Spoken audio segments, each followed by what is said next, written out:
Hello. I completely screwed that up, but I'm going with it. Hello, welcome to the Steam Release Podcast. I'm your host, Dewey Bear, and joining me today is Roadify and Top Gun Bunny. Back from like a long hiatus. Back from the dead. Yeah. Life happened. Let's just say it. You know what? 2020 happened. That's what happened. So just everything. I was kind of homeless for like 6 months. I had a friend to stay with, and I had a job, so I don't feel like homeless is the right word for it. I was couch surfing. Yeah, because I certainly wasn't like, I wasn't in dire straits, but I did not have a permanent residence for a while. So the show had to be put on hold, but I am so glad to be back. And Roadify, what adventure has this past 6 months been? Oh my god, yeah. So I also moved and was in limbo for a lot of it because it was, wasn't sure what was happening because with lockdown and everything. So we weren't sure if it's actually going to happen. And then we moved, and then we had to sort of unpack sort of that breakneck speed because we'd put our names forward to adopt a doggy. And well, so we had to get home checked. We had to so much stress. But we got we got a little doggy, and he's might make an appearance at some point. So you have to say hi. Looking forward to that. Absolutely. And Top Gun Bunny, welcome back. Super similar situation for me. I also moved because our landlord took the opportunity in the pandemic to sell the house. So I was like, okay, I can't buy it, so I guess I'll go move somewhere else. Jesus. It looks like you got a lovely home, and everything's actually out of boxes. Yeah, I took a little bit, and I was starting school again right when it was happening, but we're good. Yeah. Yay. Okay. Glad it worked out. So good to hear. Everyone found their place eventually. Yeah, so everyone's a bit of a settled. shuffle. Yeah, but we're also all kind of in that age range where we're in that sort of period where moves aren't that uncommon as well. So that's another thing. I'm hoping that 6 or 7 years down the road, I'm hoping to have enough money to buy a house. But we'll see. Mm-hmm. So it's going to be a while. Anyhow, that's enough. That's enough adult talk. Let's get to more. There's a panel that I need to hit. Yeah, there's some more. There are some more, fun stuff that we need to talk about. That's what the show's about. Gaming, video games. You guys don't need to know. Everyone has the same story. Well, at least some sort of similar story regarding current day. So as far as gaming goes, what have you all been doing? Rhodey, how about you?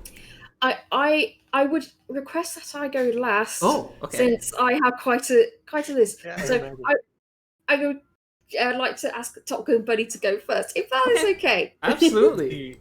See, my list was a lot more boring because pandemic, school, not a whole lot of time for video games. So what I did was I buckled down and I beat Dark Souls 3, and then I beat Dark Souls 3 4 times.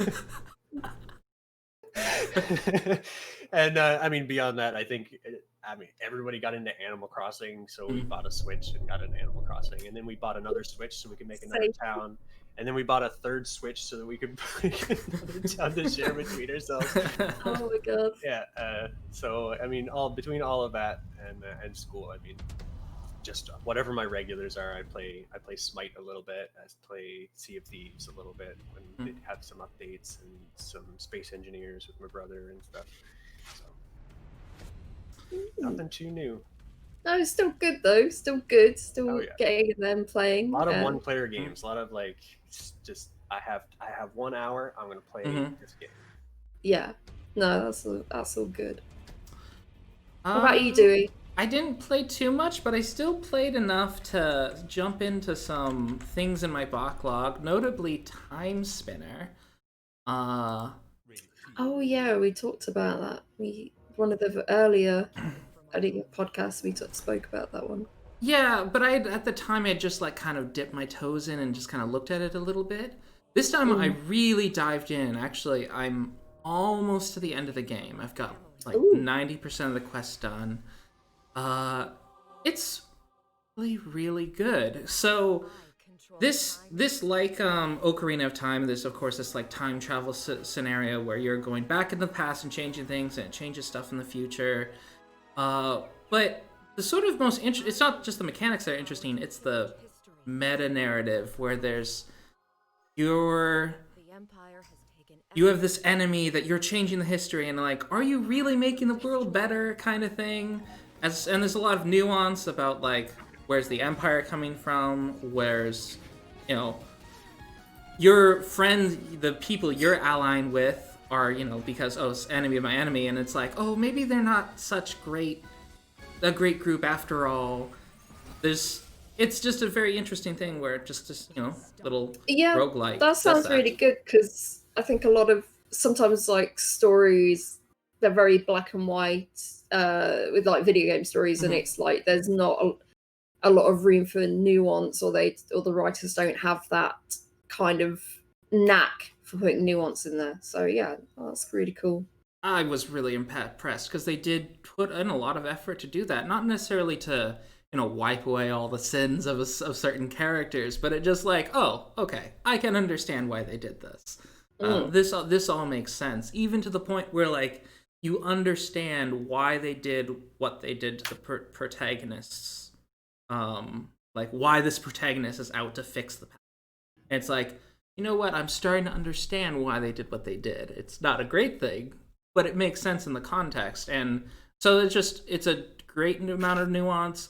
There's also a lot of characters with really interesting, extremely niche backstories, but they're handled very well. Like not necessarily something that's particularly relatable to most people, but they still handled it in a very mature and well presented way. And I don't want to spoil, because I want people to be like surprised by it and actually how that, you know, actually gets presented. It was just done very well. I was very surprised, especially as a game that kind of sat in my backlog for a long time and just doesn't look that fancy. It's just it's very muted and drab, but once you're in the game, it's great animation, very beautiful, really fun.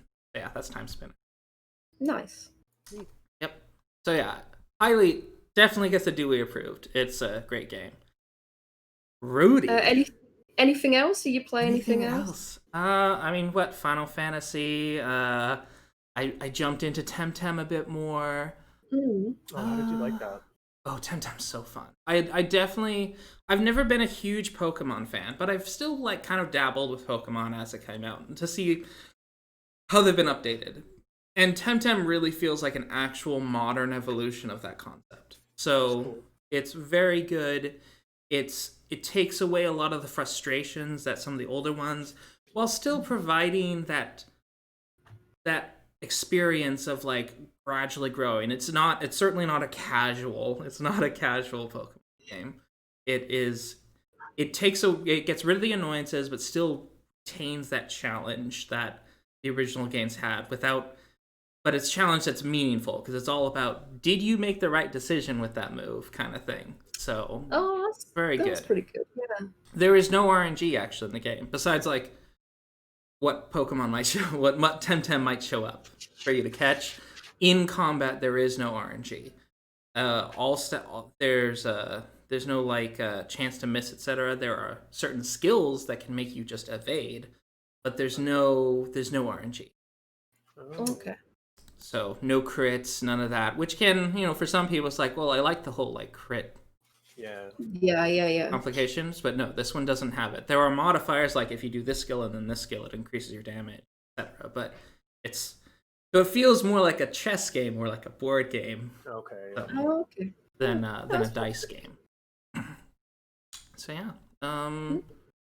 Yeah, I think that's pretty much it. I'm sure there's a game I've forgotten about that I might have played, but I can't think of it right now. Oh, Among Us, of course. I tried that too. You need the right group. You need the right group for this game. I was just playing with random people online. Yeah, that can be fun too. I don't know. I did it for like 2 hours, and I was like, okay, I get the memes now, I guess. What's great is when you have a group of people that you really like, half the people you really, really know, and half the people are just kind of like friends of friends or something. Right. And then you gradually like because you know some people's tales. Because when some people know other people's, like, I know you're lying. It's like, I am not, and other people aren't sure if they know you're lying. If you all have a group of, like, really good friends, it's harder to play because everyone can tell, like, you're lying. Like, especially as someone like me. I can't lie at all. So I'm not the best of liars. I haven't played it. There is a group of my friends from Final Fantasy 11 who are trying to get me to play it, so I might play it with them because although we kind of know each other, we only know each other like online and through Final Fantasy 11. So we might know each other a little bit more after playing that. So yeah, I'll let you know maybe in a couple of weeks, see if I did pick it up. End up discovering all your friends are potential psychopaths. Like it's. Did you play with like a voice chat, Dewey, or do you force everyone to use the text? We did voice chat with Discord, so we just like all just mute our mics during the points you're supposed to mute them and then unmute them. And I think that would be cooler, see, because like I'm just like typing in and you don't know, it's all strangers and half the people aren't actually doing the tasks and stuff. So yeah, exactly. With voice chat, it is much more engaging and like it's gaslighting the game because if you're a good player, like there's a mechanic where like you can kill someone and then you can report the body immediately. Yeah. And so like you can I've seen people someone did this to me where they killed someone and then reported it and then said like I just saw Dewey kill this person. And I was just like I didn't. And there's just like gaslighting like no you were there. It's just you all walk away friends but you're like wow. Like I'll get you next time. it's shocking, just how evil. And the story of Among Us is neat. It's a tiny like 2 or 3 dev. I think it's a 3 dev team, and it released 2 years ago. And I think it was a single streamer. It was played by hundreds of people in Brazil for a long time, but for the last 2 years. But then a single streamer kind of popularized it, and then it just exploded from there. Nice. And so now they have 300,000 reviews on Steam. Like what a fantastic story for those 3 devs. Man, it went so well. Among Us 2 got canceled, so they're just developing. Yeah, I think they got hacked or something, and they were like, maybe we should probably focus on this game. Yeah. No, that's really good. Yep. Right. Shall I just at the door. Grace us with your games. Shall I? Right. Okay. Brace yourself. Get ready. Get a notepad. Get ready to type really fast what this game is. Okay, so first game, Littlewood. I completed it. This one's cute. Relationships needed to be more dynamic. I ended up with the ex-villain. I married him, and no one thought that was weird. No one said anything. No one said, didn't you battle him? And no, nothing like that. I also got all the villagers. But the ending cutscene, which shows what's happened, everyone's happily ever after, didn't feature them. So it was just like, what? Also, it takes you a while to unlock the final map. But once you unlock the final map, there's nothing. There's nothing to do on that final map. So it's kind of redundant. You did all that sort of thing for nothing. So I hope in the final update, not final updates, but any other updates, they really expand that. I think they really could have done with working on it like maybe a year more or something. But this is it's if you're interested, it's Stardew Valley Light. Do you give it a go? Absolutely. So Hidden Through Time. Oh, okay, yes. So this is fun, but it doesn't quite have the mechanics of Hidden Folks to keep it interesting. I played the Hidden Folks before. Yeah, that's a good. Yeah, Hidden Folks is to keep it sort of fresh and keep you playing it. They'll put like extra little sort of like mechanics in it, like little animations and to uncover things. And I feel like this didn't have it. I think where the strength lies in this is if you're creating your own maps, which is not for me. So, but yeah, it's a nice little fun distraction if you like these kind of games. It's quite interesting. I like that this one's in color because I think Hidden Folks was black and white, wasn't it? Yeah, exactly. So yeah, you might like this. But yeah, it's pretty good. It's pretty good. Like, this is one of those games that's good, like, especially if you have kids. Like, this is a good game to put them, like, okay, find all the objects. God, I never knew how bad my TV screen was until I put it up on the Steam box. Yeah. And then I played the free DLC of Assemble with Care. And it's just like an extra little story that they've attached onto it. And it was just so nice to go back into that world and disassemble and assemble things, fixing things again. It's very short. That little extra thing's really short. I would love to be like a second season or something, because it's just, the music's relaxing, the artwork's all in these sort of like nice sort of pastels, you know, the backgrounds and everything, and this voice acting is so nice as well. It's like a quite relaxing voice acting. So yeah, I loved it. Just shame the whole game itself is just quite short.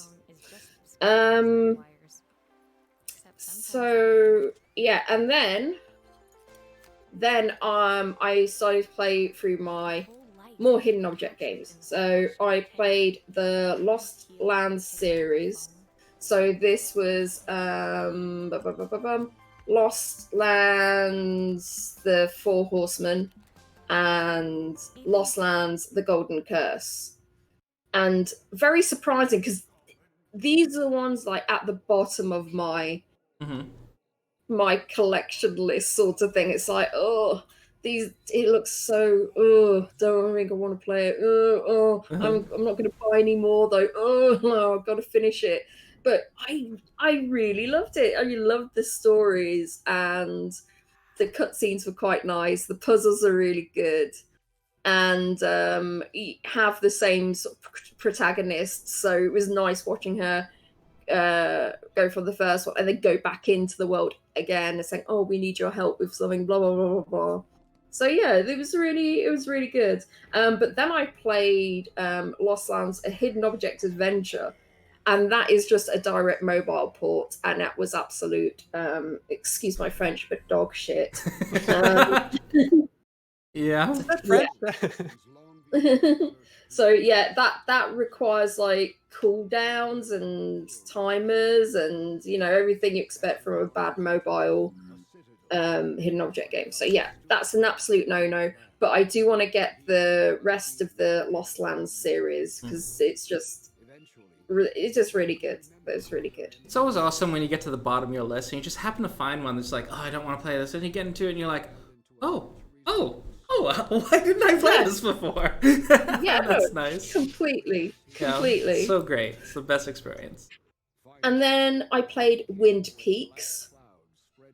So again, it's like another hidden through time kind of game.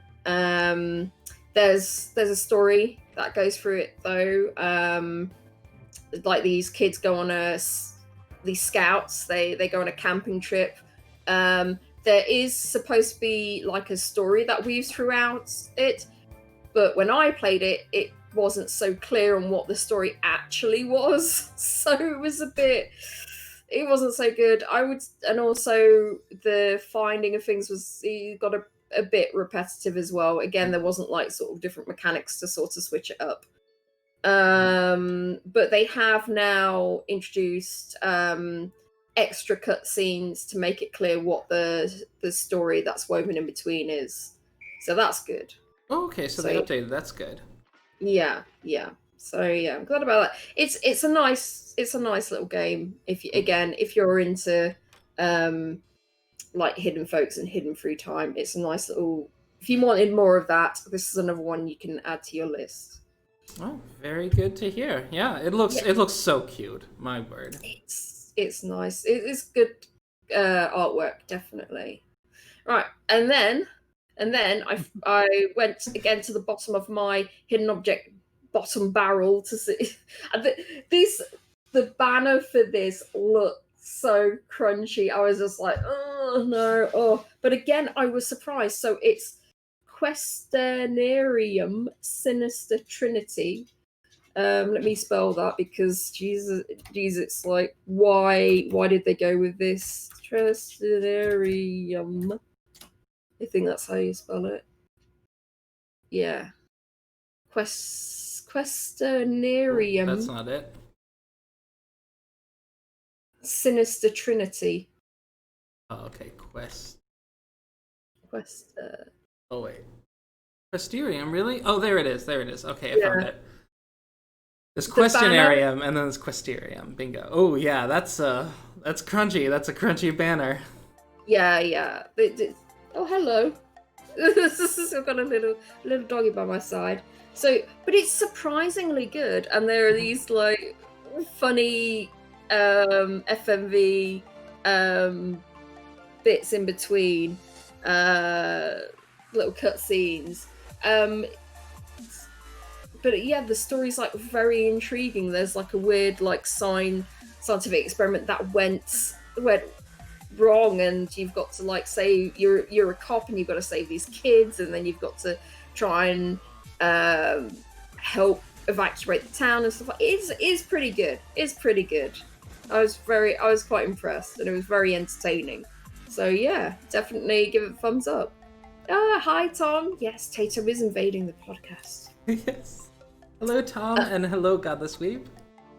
And then I played Ghost Files 2. So I do really like Big Giant Games. Artifix Mundi publishes them, but Big Giant Games, every time they've brought out a hidden object game now, it's like they have extra little things in the scenes that you can click on, and it'll have some like very funny like flavor text or like funny animation or something like that. So it's good. You can just like pick through like the scene and random things happen. But yeah, this is like you're a cop, you've been kidnapped, you've lost your memory, or no, you're a private detective who is an ex-cop, and there's a lot of double crossing going on, and you're after like a serial killer, and it's all set in the 80s. But yeah, it's really good. It's like I enjoyed it quite a bit. So there's that. And then I played, this is another one, and that was at the bottom of the barrel of the hidden object game genre, Lost Planet. Absolute trash. Absolute trash. Oh my god. You crash land on a planet for reasons unknown to you. Which Lost Planet, though? Huh? There's a lot of There's Lost a lot planets. of Lost Planets. Oh, sorry. It's the mystery of a Lost Planet. Oh, okay, the mystery. Yeah, sorry. No problem. And so there are other ships that are on that planet as well that have crash landed, but there are no survivors of these other ships, and some of them don't even look like spaceships. Some of them look like actual boats, railways, and it's just like, are you what? Absolute what? Puzzles were awful and really frustrating, and there was just a ton of pixel hunting, and it was just, the ending was just not very understandable. It was just weird. It was no. 1 out of 10 would not do again. Exactly. Kind of reminds me of like the Flash games you used to play, where you could tab through the Flash game to see where all the clickables were. Yeah, no, completely. It's like, I have to cheat. I have to. It's just like, it looks like cobbled together. It doesn't look like very cohesive at all. So yeah, it was just really weird. And then I played another weird one, which is Melissa Kay and the Heart of Gold. And it's kind of like a 2.5D art to it, and it's just really weird looking way to go for a hidden object game, and it just wasn't written very well. The voice acting is just not that great. The story is so yeah, it just was not a good time. It was not a good time. It's a shame because it's all like set in Thailand and everything, which was like quite interesting. And there's a lot of those kind of Thailand myths and everything like that. So it's such a shame. There's some interesting story material, but it just wasn't that great. And then I played Secret Order 8. Order Secret 8, bingo. It's okay, not great. Good artwork, but story isn't really fleshed out. Once you catch the bad guy who isn't that bad, his character is redundant. Oh, really? So, yeah, it's like it didn't really do anything with him, and yet yet you still had to go further in the story. So it was just like, okay, yeah, it's just like not that great at all. And then I played Family Mysteries, Poisonous Promises. I know, terrible, like title. Yeah. Again, this is from Brave Giant Studio, so lots of things to click around and everything. This was so good, though. This was so good. The story was about so you're a detective and you get a call about there's been a suspicious possible murder from this quite rich family who there's had a party on a yacht and the body is washed up on shore. And then you find like the mob's involved. There's like weapons smuggling. There's like I think there's drugs as well, and like so you're up against the mob. It's really good. There's so much put into this, but it works really well and just really intriguing. It's like, holy crap, this was great. This is what I want. But the only issue I would have is when one of the mobsters like rammed me off the road down off a cliff into the sea. Sure, he didn't check if I died or anything like that. He drove off. And yet he knew that I was still alive. And it was just like, what? Yeah. How did he know? It was really stupid. That was dumb. But yeah, this was so good. I purchased Family Mysteries 2. Not as good. This is kind of like the Terminator story. Somebody goes back in time to stop you from creating a bad AI, but in turn they freed the bad AI. You can see that was what was coming.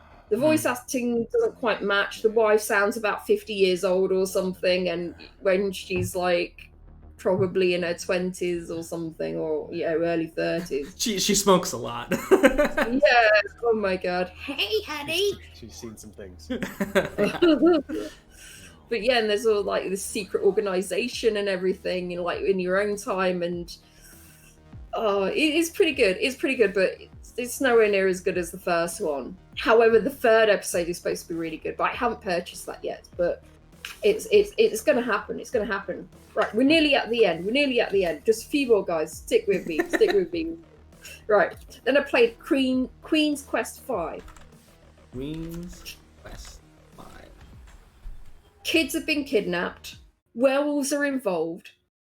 It's really, really obvious who the bad guy is, but the characters don't question that person. Say, hey, I just saw you speaking to a werewolf. What happened there? How come he didn't attack you? It's just like, oh my god. But the puzzles are okay. The puzzles are pretty good. But yeah, I was just really annoyed. with it. It's like that was just sort of obvious. Like, I'm the evil mastermind, and it's like, that's and so the obvious. thing is, when that's like within the first 20 minutes of the game, the first 10 minutes of the game, it's just like, what are you doing? What are you doing with your story? It's stupid. Then I played Myth Seekers 2. So this is a bit of a weird one. It's like your friend has been taken over by a spirit. that's not evil, but they're making them do certain things. And you're trying to stop Paris from sinking because of some ancient ley lines and stuff like that. And it's like, but she also has a friend who's a nurse who, and I don't know whether that nurse was taken over by an evil spirit who was making her do evil things, or if that person is just immortal and was the evil sister the whole time. So that doesn't make sense. It doesn't make sense. But the story is basically evil sister taking revenge, has no evidence that the guy marrying a sister doesn't love her. So it was a bit dumb. It was a bit, the motivations of people are a bit like, what? So yeah. But it's interesting puzzles. So, I don't know. If you it's one of those ones. Yeah. And then I played Uncharted Tides, Port Royal. Liked the flipping in between two characters, but they didn't get too much into it story-wise. And the ending was a bit lackluster. But his puzzles are quite nice. The voice acting was very nice. And I liked the setting as well, because, it was good use of pirates and... yeah, attitudes and stuff. So the very, very last game, I played Tangle Tower on my stream. Oh, this one, yes. Yes. Did you finish it? Great. I finished it. Played it over 2 nights on stream. And this was great, fantastic. Great voice acting, funny writing, fantastic artwork. Really, the music really suited the because every room you go in where there is a resident, it would play a different kind of music, and it would just suit the person's personality completely. However, the reveal of who the murderer was spectacular. You're investigating a murder, basically. And it looked like the person who's been murdered looked like the painting did it to her, a painting that she was doing.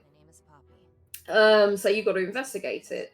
And so the reveal of the murder was like, oh, I didn't expect that, because you have so many people that you're suspicious of. However, so it had a really good twist then, eh? Yeah, it had a really good, very good. However, there was like a giant monologue of the why, and the why wasn't completely like a good motivation or quite clear, and it was just like a lot of exposition, and it was just I woke up on Tuesday, there was no toothpaste in my toothpaste tube, and it just goes on and on and on. It wasn't even that. It was like there was like something that you didn't quite see in the while you were investigating, that kind of like prompt them to do, and it was just like, hang on a second, what's this got to do with this? Why are you talking about this? What the hell? So it just really frustrated me. I think one person in the discussion said it the best thing. There are 2 ways to make what makes a really good murder mystery. It's the how and the why. The how was really clever, the way that it was done, but the why was absolutely atrocious, and that's what really let the game down, unfortunately. So it's really good until you get to the ending, pretty much. So the how is excellent, but the why is just completely. I mean, just throw in they were having an affair with your wife, with your spouse or something, like just something. I would have gotten away with it if it wasn't for you meddling kids. Yeah. Oh my god. But yeah, that's my entire list of games. My word. Well, you know what that means. It's time for us to get some catch up and get caught up on some of the games that we weren't able to talk about. We're gonna try to breeze through these because there are a lot, but there's some really good games that have come out. These are just games that came out in April 20th through April 22nd during the hiatus. And I guess people were busy. So I think a combination of COVID and and just well, there's just a high demand for games, like stuff to do while everyone's at home, and also there's all these like software workers who are working from home. It's like, oh, I don't have to commute. I have this extra an hour or two a day where I can develop. So I just feel like that might be contributing to this, but we shall see.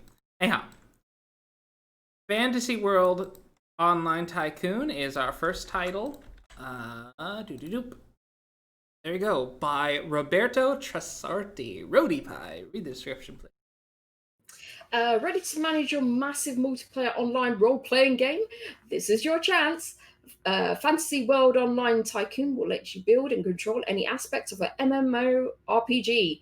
Build spawns of monsters, quests, and dungeons. Be the CEO of your company, hire specialist, and evolve your game. Oh, this is too meta for me. Yeah, this is very meta. I will admit, I thought about this premise before, like years ago. It's like, oh, that'd be kind of an interesting premise. Of course, I never did anything with that, but it's like, oh, that's odd. Someone else in the world had this really weird meta idea. So yeah, that's. So who plays your game? Like you're making an MMO, but who plays it? Well, it looks like what's it? Thingy Tycoon, Roller Coaster Tycoon. You have like loads of people come in and they go like your MMO is like a roller coaster. So it's like fake NPCs playing real people in your fake MMO, but your actual game is the management of the MMO. Exactly. Yeah. Oh my lord. That's a lot of layers. It's elephants all the way down. That's a lot of abstraction. Yeah. Yeah. All right, and so that's it. The artwork isn't that great, but I like the concept of it. But yeah, I think it doesn't look great. Yeah, in a high concept, it's fascinating. Reading some of the reviews, this seems to have been somewhat of a miss. Like it didn't quite hit, but it is a single dev. This is a single dev, Roberto Trasarti. This is his first game. He actually has a second game out in June that we will talk about when we get to it. But yes, get to June. He does have 2 games now, and I think he'd been working on both of them for quite a long time. So, alrighty. So, yeah. So this is $15.49 as well. So it's I think it's a bit on the pricey side. I think they should have definitely lowered the price. Especially $19.99 US and probably 22 Canadian, right? One sec.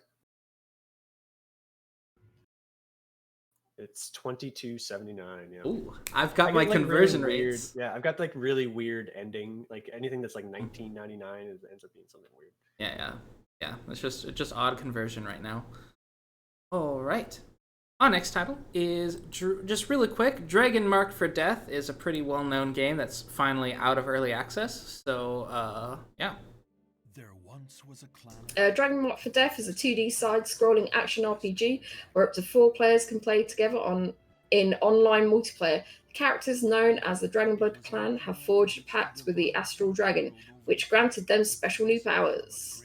So, yeah, it's quite nice looking, I feel. It looks pretty expensive. Yeah. Well, what it should do, it's £35.99. So yeah, that's not a cheap one. Yeah, $40. It has mixed reviews right now. But it had very positive reviews prior to release. So I imagine, did they miss on one of their promises? Something. That usually happens. Oh, save data delete. That looks like one. That's not good. Ooh. Looking for the negative review. Partial control support. Oh, that's really weird. I thought it would be, you could pick between like controller and mousey keyboard or just keyboard or something like that. Oh no, they're saying that you really have to use control. Oh, okay. Right. Yep. Well, it's so there seems to be a bug with saves. Hopefully that'll get fixed pronto. They have been releasing patches. They had a patch in October 21st and October 30th. So it looks like they're still doing updates, considering this is an online game. Well, it's an online co-op that you can do. Right. That is Inti Gates. They make actually a ton of games. Yeah. Yep. This was like is it like the people that did whatchamacallit? Oh, never mind. Let's go on to the next game. Yeah. Intergalactic Fishing. Oh no, you missed one. I missed one? Oh, I did. Tomorrow. Went right past it. Help will come tomorrow. And I do not know. Rhodey had to bring this one up to me because I missed this in the release list. I don't know how. But yeah. In an uninhabitable Siberian wilderness, in a wake of October Revolution, a group of passengers survive the mysterious catastrophe of Trans-Siberian Railway train. They must endure a harsh, ice-clad climate until rescue arrives, facing many dangers, their own weaknesses, and above all, their own prejudice. I like the look of this one. Yeah. It's got a nice look. It's probably my favorite. One of the most interesting periods of time I like to read about is the October Revolution and the Russian Civil War during this period. Very interesting, extremely tragic, like most Russian history. But so I like to read stories that are about, especially stories that are about just individuals, not like the big picture, but like individuals. I was reading about that. So this game, I had heard about this from someone else, but I missed it in the release list. So yeah. Yeah, I'd seen this spoken about in different indie spheres. Talks about a lot. It's that kind of see how many people you can survive until the help comes. Pretty much, you've got to sort of manage everybody, make sure the fire's lit, make sure there's enough food for everybody. If someone gets sick, make sure they're covered. There's all these things that can go wrong, wolves can attack, and so you've got to be prepared for sort of every kind of eventuality until help arrives. It's £15.49. I really like the art style, and it just really captures kind of the mood of everything. I feel. Yeah, it's fantastic 2D art style. The menus and the UI actually looks really sharp, which is not a compliment I get to say very often. That tends to be like a fall down spot for a lot of indie games. But this one looks very nice. Very nice UI. How much is it? It is. Oh, it has a free demo. It is a $19.99 US. $22.79, same. Canadian. Oh, ready? I've got a soft spot for these stuck in the cold type games, just because I'm in Canada. These Canadian Russian games, it's you get stuck in the cold and you die. Yeah, exactly. Yeah, you die about it. Yeah, I feel like in a lot of the world, when it snows, it's oh, it's fun time. But when you live far north enough, it's there's a lumber shortage right now where I live, and we're on wood pellet stoves. So I'm ready to get into a fist fight at Walmart about some wood pellets. Oh my god! Come January. Yeah, my family had pellet stove too, and we were always waiting as long as we could before we had to use them. So, yeah. Alrighty, so our next title is Intergalactic Fishing. What a neat concept. Intergalactic Fishing is a fishing RPG that makes use of procedurally generated content and graphics. Travel to lakes all over the universe and catch unique fish, explore uncharted lakes and sell data, complete quests, upgrade your gear, and compete in fishing tournaments, design your own lures, and more. I like this concept, but conceptually, it looks so bad. It doesn't look like I would enjoy it. Yeah. Yeah, this is definitely. I think this was a game that was definitely made by a. I feel like this is an engineer game, not necessarily an artist game. Yeah, there's a lot of stats and stuff in there. It's a shame they didn't team up with an actual artist, because it's something I think it would have appealed to much more. They could have captured a lot more other people as well, especially during pandemic time when people wanted to play sort of very relaxing kind of games. And I think if they made it look a lot better, Yeah. you know, gotten an It looks artist like- in. Yeah, it looks like from a back end side, they have very positive reviews, and it looks like this. So I can only imagine, like, if you added a little bit of, you know, This is a type of game my dad would be really into. Like, it's like graphs, the it's portraits of the picture, like the MS Paint people. In Yeah. they're really getting me. Yeah. the graphs, the collectathon, the progression mechanics. They're all here, but yeah, my dad would be really into this. But Yeah. it definitely doesn't have that shine. But Yeah. it's cool. It's a unique idea for those looking for a intergalactic fishing simulator. It's an RPG, a fishing RPG. So, which that is an entire genre. There's an entire like whole list. We've talked about multiple fishing RPGs. Oh yeah. It is the thing. It is $14.99 US. 11.39 UK. 17.49 Canadian. Okay, not bad. All right. Next title is No One Lives Under the Lighthouse, which I suspect that title is a lie. What? Did I skip again? No. Okay. No. All right. I've missed one. It's all right. All Carry right. on. Carry on. Carry on. All right. No One Lives Under the Lighthouse. Yeah, I don't believe you. Yeah.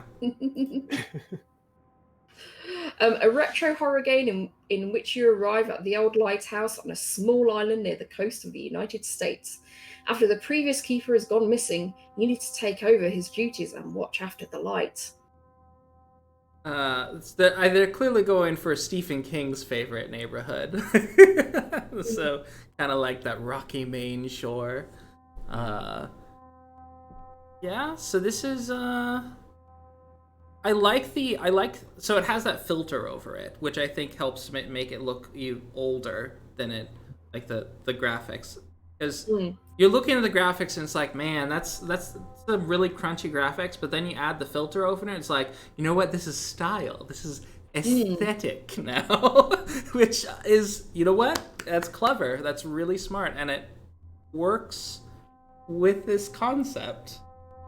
Yeah, I think it's like the Oberdin, yes, which is kind of like similar, but like that was more monotone, and this is like done bit more colourful, but has that drab feeling to it, that atmosphere. I think it looks great. This Got a good is price tag, though. yeah, it's only $3.99. I think it's because of the time it's looks like most people have under 2 hours of gameplay. So that's Yeah, I'm totally willing to spend $5 on a game that's going to give me 2 hours. Yeah, no, But, completely. The games that look like this and they're $50, I'm like, why? Yeah. This one's like $4.99 US, which is really nice. I might put this on my wish list, so if I ever want to play a future spoopy game, it would, definitely play this. So the developers are out of Kiev, Ukraine, so I think that means their name is pronounced Sowoke Entertainment Bureau. I was like, Sowoke? Sowoke? So yeah, I think it's Sowoke, Sowokia, Entertainment Bureau, and they're out of Kiev. Just a really small team. Yeah. And they're on itch.io. Nice. One of the games that I'm glad came off of itch.io to Steam. Yeah, it looks great. Right. Next title is The Flower Collector. Barcelona, 1977. An ex-cop in a wheelchair witnesses a murder and teams up with a young, ambitious journalist to bring the truth to light. With camera, binoculars, and transmitter in hand, uncover the town's secrets from your balcony in this soul-searching detective mystery. Ooh. From your balcony? Yeah. So this is like that Alfred Hitchcock thing, isn't it? Where he's looking through his binoculars, being suspicious. Don't be suspicious. Don't be suspicious. Yeah. That's actually really interesting. Bear with Also, some binoculars here. Yep. Yeah, just an old bear and his like assistant cat. You know what? And the murdered guy is a raccoon. So my first thought is like, is this a spoiler for Backbone? Like remember, there's this pixel art with like a raccoon Yeah. detective, and I was like, wait, is this like a spoiler for that? Because he looked very similar. The just style, at least style wise, but this is of course in 3D. This I'm definitely putting this on my wish list because it's I love detective games, and I might have to recommend this to other people for sure because it looks great. Yeah, It looks great. I like that concept as well. yeah, it's going on my wish list.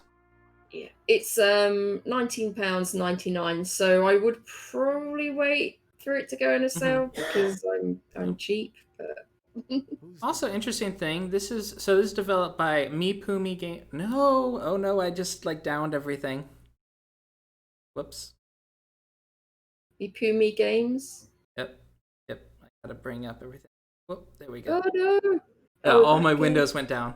Anyhow, I don't know how I did that. Anyhow, so Mipumi Games, it was founded by these two guys, and it's about 21. There's about 24 devs on the team, and what's neat about them is that they're a contracting house. So for the most part, most of their work they did like artwork for Hitman game. They've contracted out their talent. Well, they've made this, The Flower Collectors. And they also made a game that came out from before we did our show, called The Lion's Song, which is an episodic game. The first episode is free, and I thought was right up your alley, Roadie Pie, actually. Oh, I think I have this. Oh, you have this already? Okay. Yeah. I have this, yeah. Yep, so yeah, I thought that was really cool. I was like, oh, okay. And apparently they have 2 unannounced projects that are in progress, at least 2. Ooh. Their site says 2 on one page and 3 on the other, so I'm not sure which is more up to date. But yeah. The only thing I would say about this, it looks like it's under like 4 hours. I've seen a lot of people like have under 3 hours of this game. Yeah. And that's pretty steep price tag, 20 quid for a couple of hours. So I understand like, yeah, they've put a lot of work into this, but that's asking a lot. Yeah. Quite a lot. Maybe wait on sale, or you can get nope, that's just the soundtrack. I thought it was going to be the collection with all their games, but no. So yeah, $20. I'd probably wait on this, but it is cool. It's going on my wish list. Yeah. Yeah, I'll probably add that to my wish list. Nice. Could be a bear with some binoculars for a few hours. Yeah, exactly. Just like a voyeurism simulator, but you're actually investigating, so it's legit. All right. Next title is Snake Core by Orangepixel. Are you ready to command a range of different units as they battle aliens in a mission-based take on the classic Snake? Take your path to victory. Snake Core. Yeah. So this is really neat because it combines the concept of that old like the Snake PC game, but it combines that with like your guys are all like shooting, and it's like it's a combat game. So it's just neat little combination of elements. Also, Orangepixel is a single dev from the Netherlands, and he's a prolific game developer. He's been a solo dev since 2004, and all of his games exist on this lovely timeline within the same universe that he provides for us here. Oh my god. Well, most of his games, yeah. So he's got this whole like different like characters that cross over between games, and each of his games are different. So this game is not at all mechanically like the other games, but they're all set in the same world, which is just that's really cool. I think that's awesome. Yeah, no, I love that. I love that. This is $3.99, so it's not bad, not bad. There's not that many reviews. It looks like people have played under an hour of it. So It looks like it would be a good mobile game. yeah. Yeah, you know what? I think it would. I wonder if he has that on those platforms. I don't see anything about mobile on his website, though. Okay. Yeah. Ooh, Snake Core. And $4.99 Sounds like a 2004 fashion trend. It does. All right. Our next title is Disobedient Sheep. Disobedient Sheep is a frantic and light-hearted sheep herding party game for 2 to 4 players. Play as an adorable sheepdog or sheepdogs and guide your hapless flock to victory in 4 different game modes by avoiding anvils, dodging dynamite, and bailing on boulders. Oh, doggies! Doggies! Exploding sheep games are just like, that's a genre in itself. Mm-hmm. That it is. This is developed by Sickly Dove Games, which is based in London, UK. And let me see. So the programmer is Lori. She started learning how to code to make video games when C++ proved to be too difficult. Oh, Lori's a guy. Okay, Lori. Oh, okay. I'm not used to that. So Lori, he picked up some mapping tools and got those game design kicks, making custom maps for Unreal Tournament and Portal. So yeah, I guess this is a solo dev actually. I thought it was like a group of people. But yeah, that's Lori. It's quite, simple concept, and I think it's okay, but I don't think you'd get much play time out of it, even with a group of people. It's like something you play for like maybe 5 minutes, 10 minutes. I've got a very short list of games that I can play on the Steam box that's like party games. And this could be a pretty good one for that, I think. Yeah. I think it's good for specifically that sort of audience. I've got a Steam box too, but I don't have like a team set up for it yet. But yeah, that is something I'm considering for when is having a group of games for that group play, for that party play. We played. I think we played Lost Castle and Overcooked. Oh yeah, Overcooked's good. Yeah. Yeah, those were my 2 big Steam box games when people were allowed to visit each other. Yeah. I don't remember if it's this week or not, but there's a bunch of Overcooked likes that have been coming out too. Like one of them's about cannibals, which is hilarious. So it just takes this really cute concept and just makes it really gruesome. It's called Undercooked. Undercooked. Yeah. Alrighty. This is £6.19. Yep. So... $8.99 US. Yeah, $10.29 Canadian. Yep. Oh, it looks cute, but yeah, it's probably definitely for the it's for a specific audience, the couch co-op folks. Our next title is The Shattering. The Shattering is a first-person, story-driven psychological thriller. Its defining features are the dynamic environment, beautiful aesthetic, and intriguing story. The gameplay is meant to submerge you in the mind of John as you take each step forward into the twisted mystery of what happened. That doesn't really explain much. It just says of what happened. What do you mean what happens? It's like, I guess I'm in the mind of something, but it's just saying, hey, this is a great story.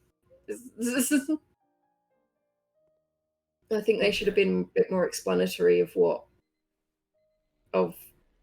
Yeah, John is part of a mystery. Yes. Yeah.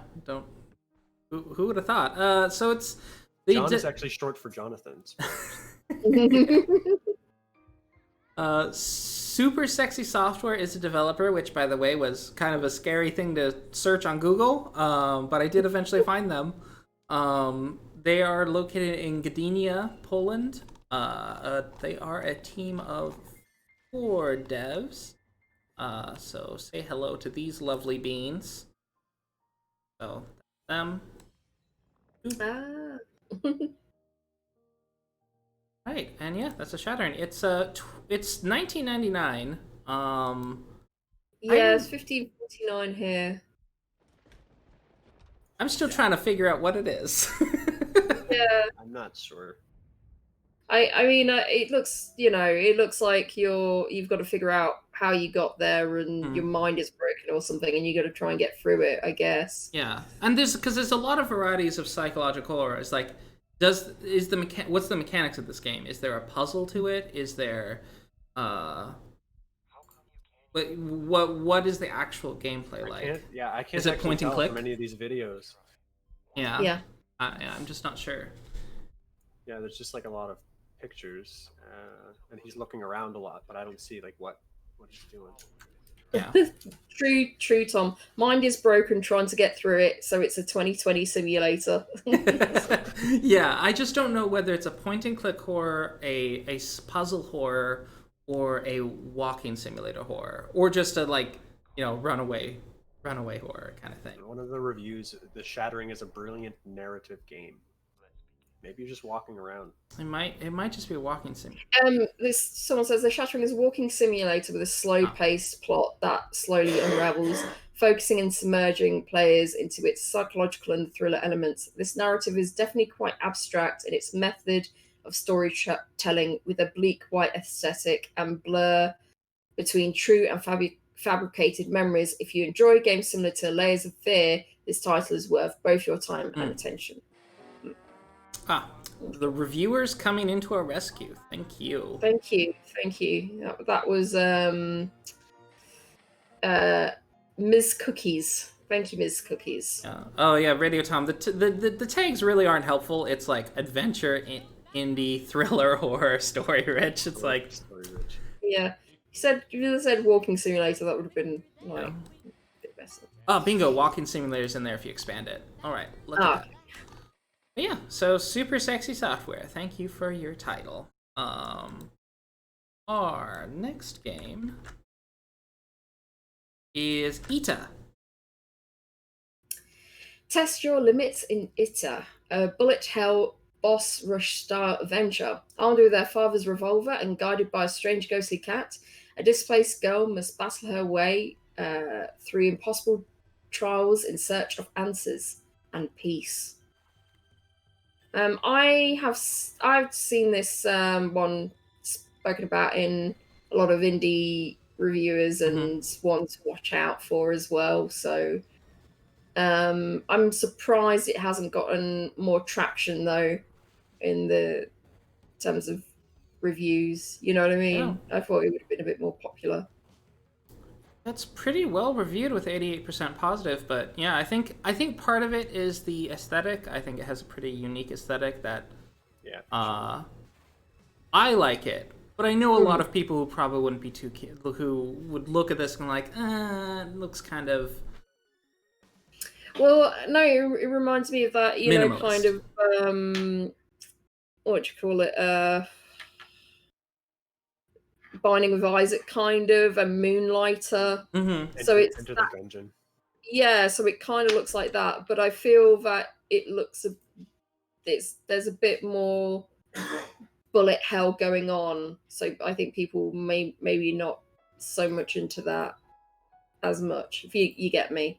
Yeah, like the other games that I've played with this kind of aesthetic were not very action-based games. Yeah. And I liked them for that. So this is not something that I normally would play.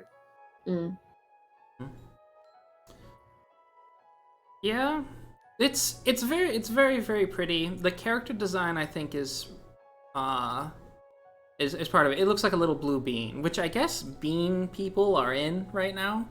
So maybe that's not a problem. Yeah, and it's only $15.99, which is pretty standard for an adventure game, provided it is long enough. Yeah, this is $11.39. I'm seeing like under 5 hours. That's not good. If it's not that long, but it could be that people have gotten to a certain point and then you just review it without playing it. Although I've seen someone here, it says it's a pretty short game. I managed to finish it in 4 hours. Oh, okay. It's funny too, because like Binding of Isaac and those games like that seem to have like crazy amounts of replayability. Like I've had friends play Binding of Isaac over 200 hours. Yeah, exactly. Yeah. So yeah, I'm not sure if that's quite worth the price, or maybe just get it on sale because it is incredibly short. Yeah. Looking at some of the achievements, it looks like there's some pretty difficult achievements in here. And so that's why there's at least one reviewer that I saw that has 100 hours in it. Yeah. And I think they were just trying to get 100%. Yeah. So there's some pretty difficult it looks to be some pretty difficult achievements in there. Defeat all bosses without dying. Yep. Is there? And I wonder if that's like, do you have to do it on that save or on that run? Probably. But yeah, ITTA. By Glass Revolver. Which is a really hard studio to look for, so I wasn't able to find it. Oh, okay. Because you type in Glass Revolver and you get revolvers and glass. So, alright, our next title is another word that I'm not sure how to pronounce. Shapik, the Moon Quest. Shapik, the Moon Quest is a touching and atmospheric quest, the story of which unfolds in a mysterious world after a nuclear war. Just go for it, just with confidence. That's how you do it. Just Shapik. That's its official. Yeah. That's officially it's pronounced now. This is an interesting looking like point and click game. This looks more in the machinarium kind of genre of point and clicks though. Like there's like these little speech bubbles that have images in instead of like dialogue, and you go up to certain things to start puzzles, and then more kind of like logic puzzles, like mini games, rather than you're picking up like you're doing inventory things, if you get me. Oh, this is pretty cool. The story has no text in it at all. The whole story is using animated bubble thoughts. Yeah, that's what I said. They've got like little speech bubbles instead of with the images in it. That which was like in machinarium. But yeah. Graphics drawn by hand. Yeah, it looks neat. Yeah. I think I'll add that. This is also a mobile game.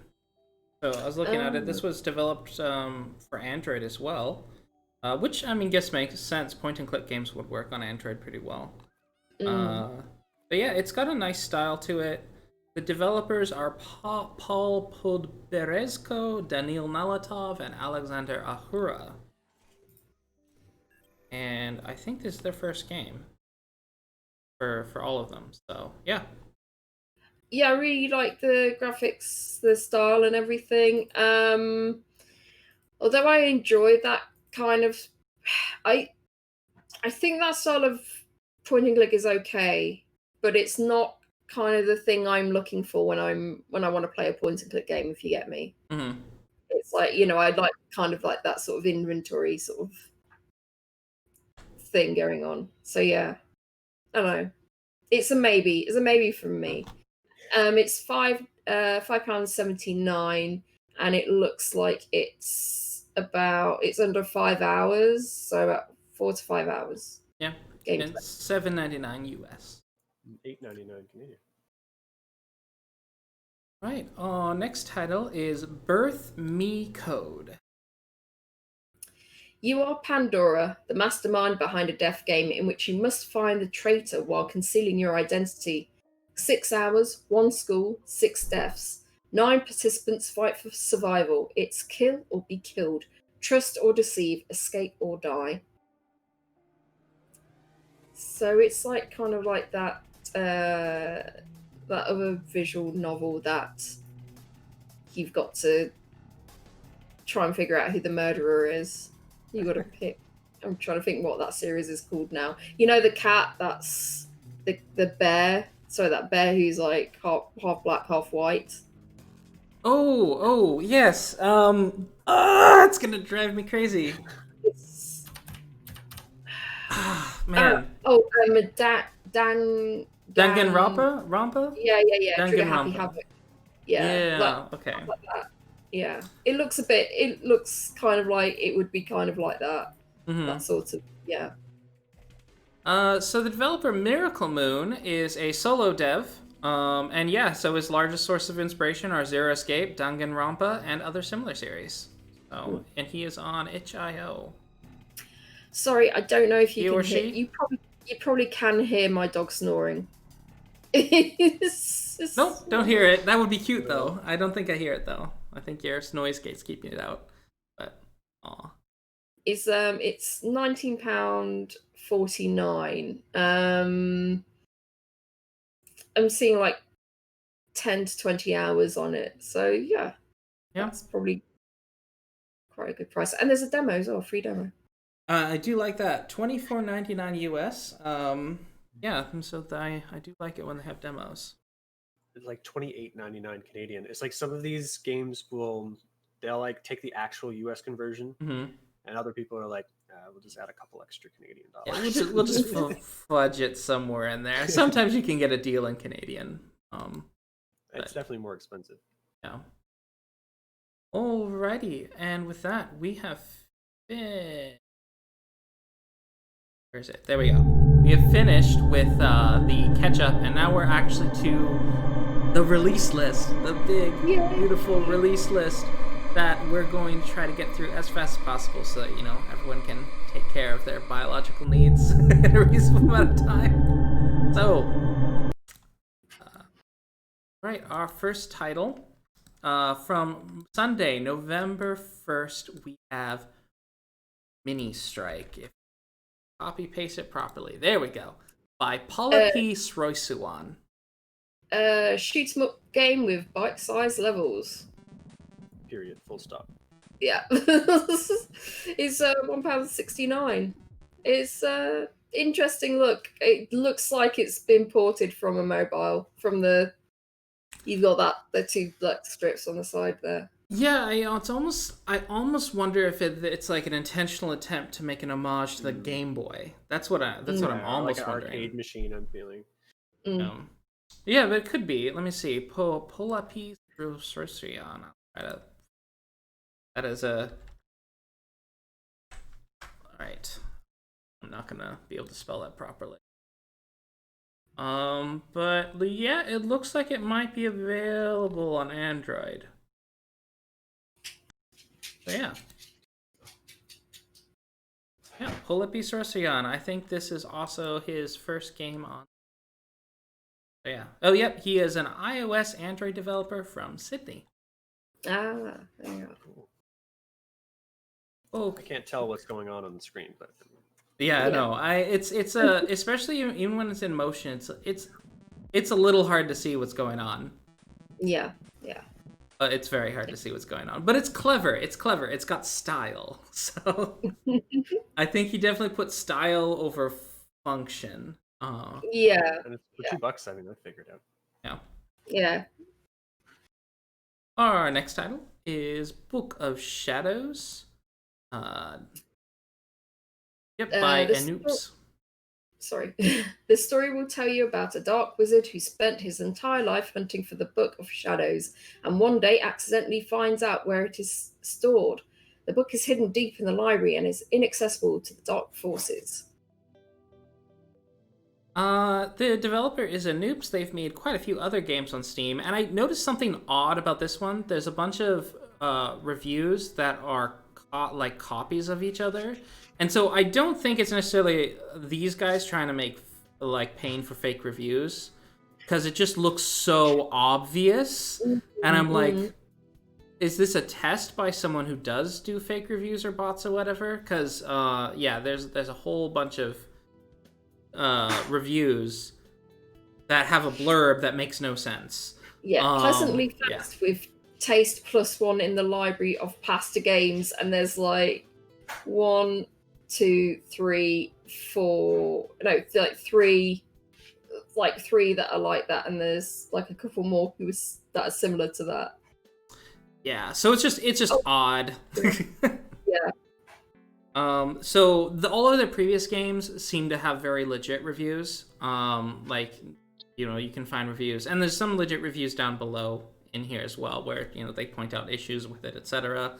So yeah, I don't think I'm not gonna cast aspersions onto Enoops, but there is some screwy stuff going on with their Steam reviews. So yeah, it's £1.69, and it's maybe there's nothing in the discussions either. It's a bit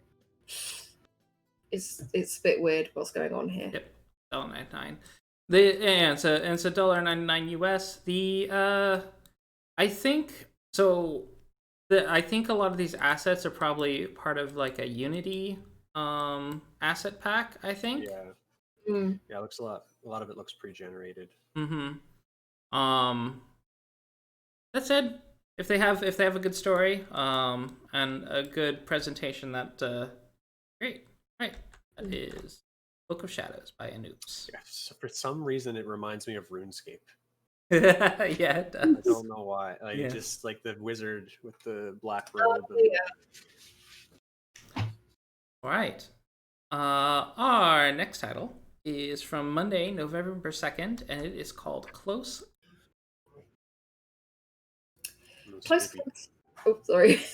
Close Contact is a short narrative-driven sci-fi horror game where you must navigate an advanced underground base whilst avoiding the alien creature that stalks you. I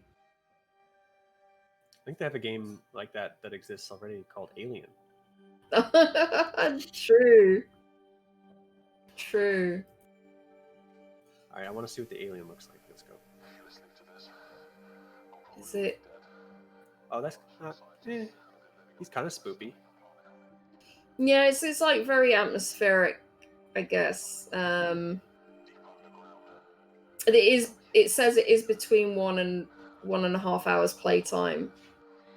So it is very short. And right now it's 20% off at £3.19. The developer is Ryan Javanshir, and he is from the Greater Southampton area. Assuming I found the correct Ryan Javanshir. But yeah, just a solo dev. So pretty impressive. Ooh. Also, I like the lighting, which is not something I say very often. Oh dear. Yeah. The few that are giving it a thumbs up have actually put, thank goodness, that they're a friend of the developer. Mm-hmm. So, hey, biased review here. Yeah, I think most of the positives have been, other than one, who actually said they're a friend of the developer. Mm-hmm. The one that's given it a thumbs down obviously isn't, and they've had their thing refunded. Mm-hmm. So, yeah. But yeah, interesting concept. Yep. And it is available for $3.99 with a 20% off right now. US. Yeah. He got the lighting right. I don't know if the game's great, considering we don't have any pause reviews from non-friends. But yeah, it is his first game. He is a professional in the industry. He works for, if this is right, Ryan Javanshir. I'm not going to say what company it says he works for, but yes, he is currently working in the industry. So hopefully he's going to have some more games coming out in the future. Yeah, he's got a couple other games there under Propulsion Games. Oh yeah, look at that large Mars Agenda. That looks kind of cool. He is really into space. Ooh. Oh, nice. I too am also into space. Right. Oh, that is a nice aesthetic. Yeah. He's got a nice aesthetic, and the lighting in all of his games are good. So I wouldn't be surprised if he works in light. Our next title is Floor 13, Deep State. Floor 13, Deep State is a dynamically generated dystopian thriller. Inspired by the 90s classic Floor 13 and created by its original team. In a free society, citizens make their own decisions, can challenge authority and are able to speak their truth. Your job is to put a stop to that. Ooh. I don't know about these dystopian thrillers anymore. It's like, man, I just want to play a game that is set in a fantasy universe. I don't want to play like 8 or 9 years ago. This was my jam. Yeah. Now I don't have the appetite for any more of it. No, I'm living this every day. I'm cool to just like sail as a pirate or like go to space or I don't know, leave Earth. Oh, this is through Humble Games. Oh, okay. Nice. So it looks like it has like some FMV plus like Papers, Please mechanics maybe. Yeah. I might put this on my wish list. It looks interesting, and it looks like parts of it is set in London as well, which is so it kind of makes me want to play for it to see if it's like accurate somewhat, but then again it is set in the 90s, so there'll be things that have been changed. Do they take a left from Buckingham and suddenly they're at the Eye or something to see if they got the geography right? I was like, what? Like, what? No, the market's nowhere near there. I always find that funny in movies where, like, I've seen a couple movies. A big snore. I don't know if that picks up. I think I heard that, but yeah. I was like that in movies where they go to a city that I'm familiar with, and it's like, wait a second. How do they get there? So, yeah. That's the dream. I've never lived anywhere where they made a video game about. Seattle's got some. Oh, yeah. This is 10% off right now, and it's $13.94.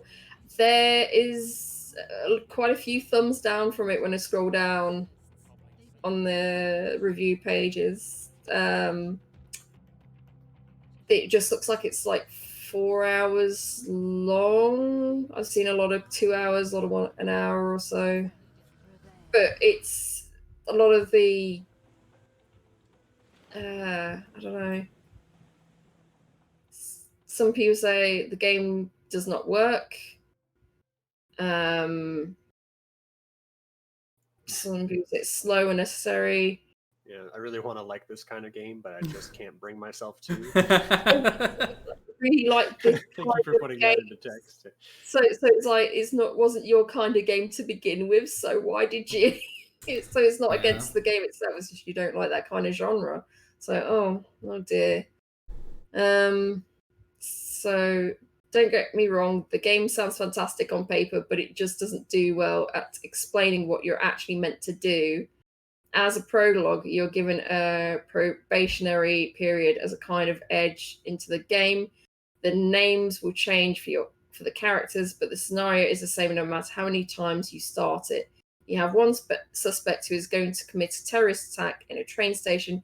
Your job as Director General is to use the powers of the government departments to stop them.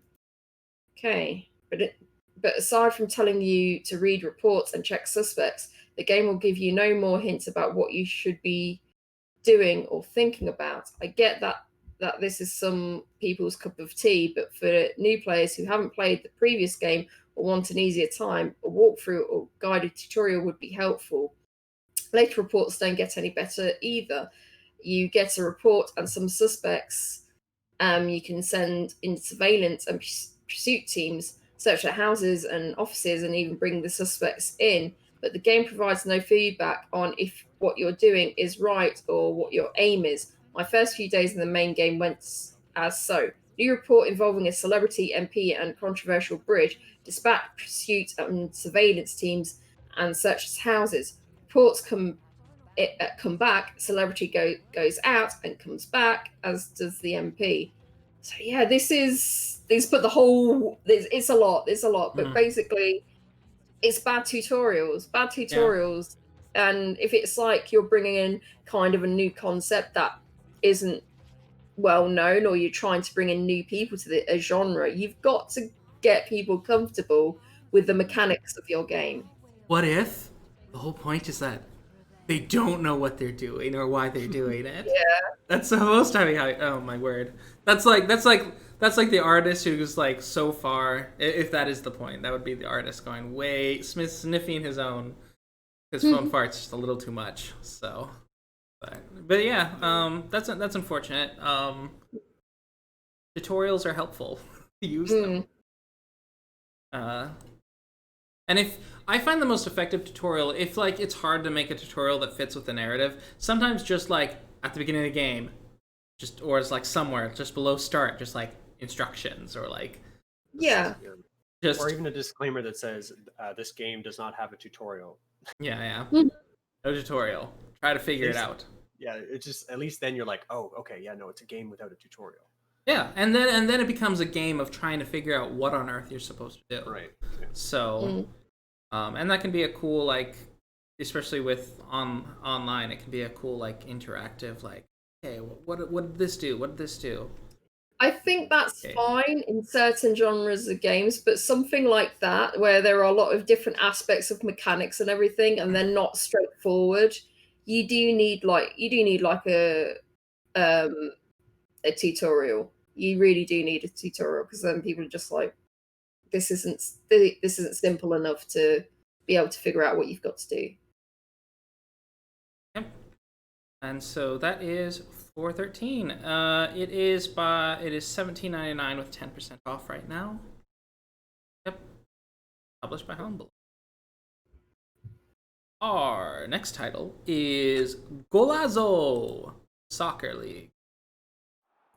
Golazo is a dynamic arcade football game with a medium-sized field, no fouls, and offsides whistled. Just pure fun. So get rid of all the annoying rules in soccer and just play. It's just an arcade. Yeah, just kick the ball into the net. That's it.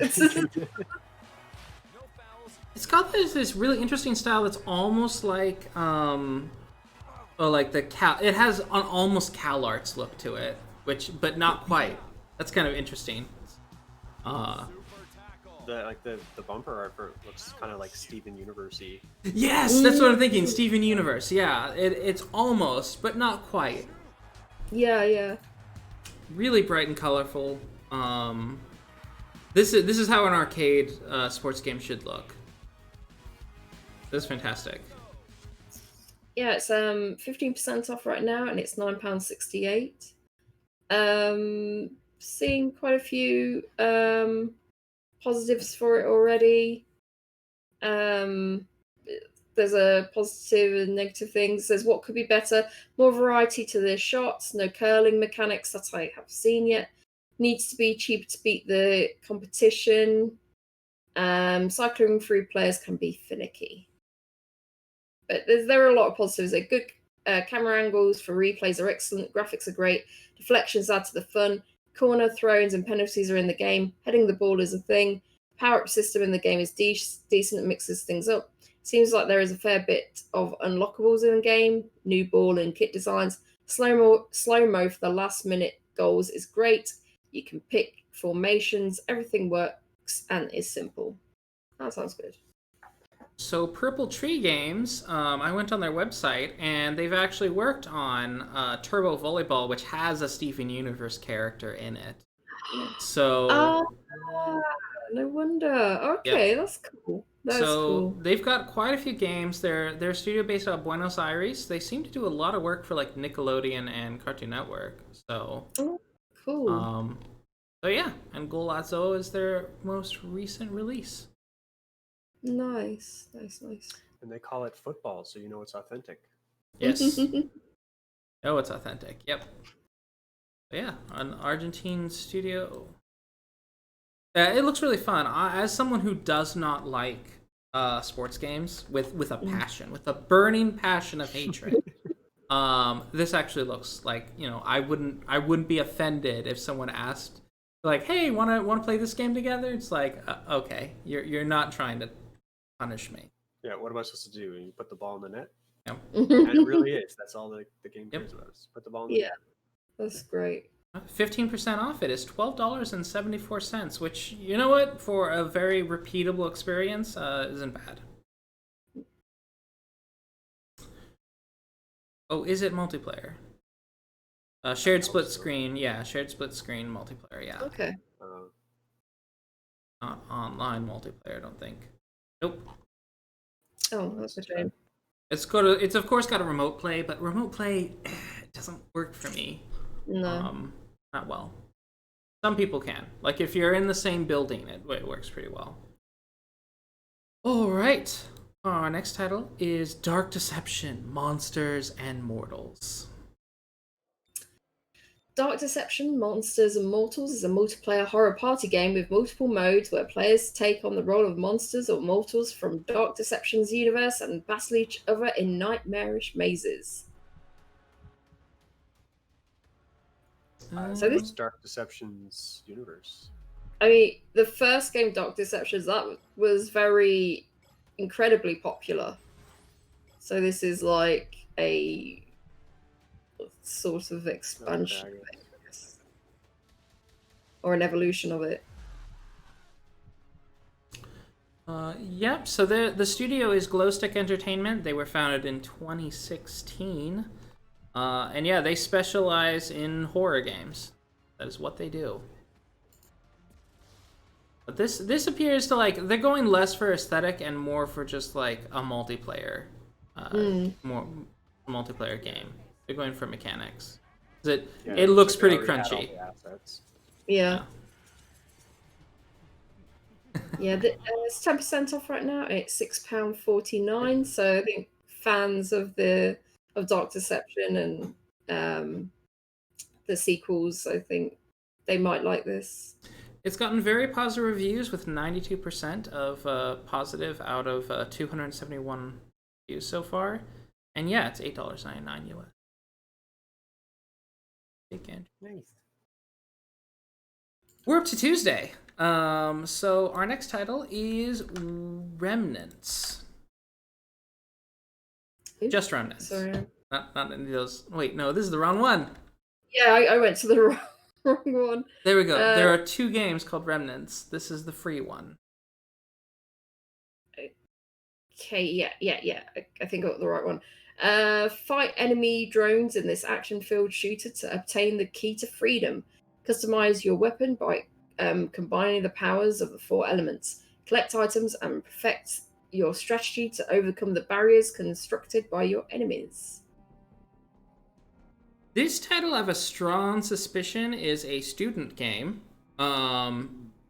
It's the artwork is very much like I think is purchase assets. So the cool thing about this, I think, is the mechanics.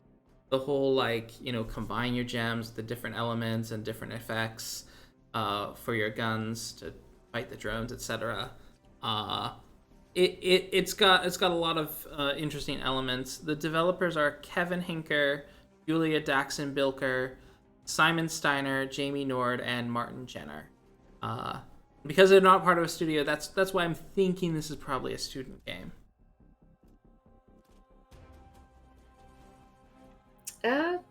Yeah, I think I don't like the way it looks when it turns as well. It looks a bit weird. The weird blur goes on. Mm-hmm. But yeah, interesting shooter, and it's free, so that's always nice. I see now why I was looking at the other one. I really was. I was looking at it for a long time. I was like, I don't get. What you guys talking about? Yeah. Different Remnants game. I'm like, yeah. Plus, I just played the game Remnant, like from the ashes. Yeah, have you got it? Yeah. That's another one. Yep. So this is just Remnants. I think this is the problem with one name games. It's like they sometimes very difficult to find. So yeah, it's like name of game : what I actually wanted to be called. Yeah, you better find a really unique word that there's no other game with that name. But we're running out of them rapidly. There's a few of them that start with the AE. Yeah. Aether, A. You're just making up words now with the A. Yeah. An-E, or add a Z instead, or I don't know, replace a U with 2 O's. You gotta start misspelling stuff and get the grammar Nazis on you. Because that Anyway. nothing puts my teeth on edge like a Z in a word. All right. Anyhow, this is free to play. I think it's a student game. I can't find much information about the developers, but besides just their names, it looks fun. If it's free, check it out by all means. Thank you. Our next title is Bouncer Story. Bouncer Story, a retro-inspired film noir featuring a protagonist working as a bouncer to pay off a gambling debt to the underground mafia controlling the city. As a bouncer, you are seeing, hearing, and experiencing all kinds of events in your daily work, controlling the entire entrance to a bar. This is also another thing fast becoming a genre, is the bouncer RPGs or bouncer storyline. Because there's that other game called like Not Tonight, I think. Oh yeah. And which is also about a bouncer. I've seen some others that are significantly less effort. This and Not Tonight are probably the two best examples. They're just like, are these just like a bunch of ex-bouncers like, I'm gonna make a game about my life, or like what I did, sort of thing. Not Tonight is like about Brexit though. Yeah. So it's like it's got that, but you're still a bouncer. So it's It's a bouncer RPG though. Yeah. It's just interesting. RPG management kind of choices matter kind of thing. But then again, there's like Papers, Please, which are like a bouncer, they're letting people into the country or not. So it's that whole genre of thing. There's a free download as well for a demo, to play the demo, which is nice. And it's 13% off right now, which is £5 and free P.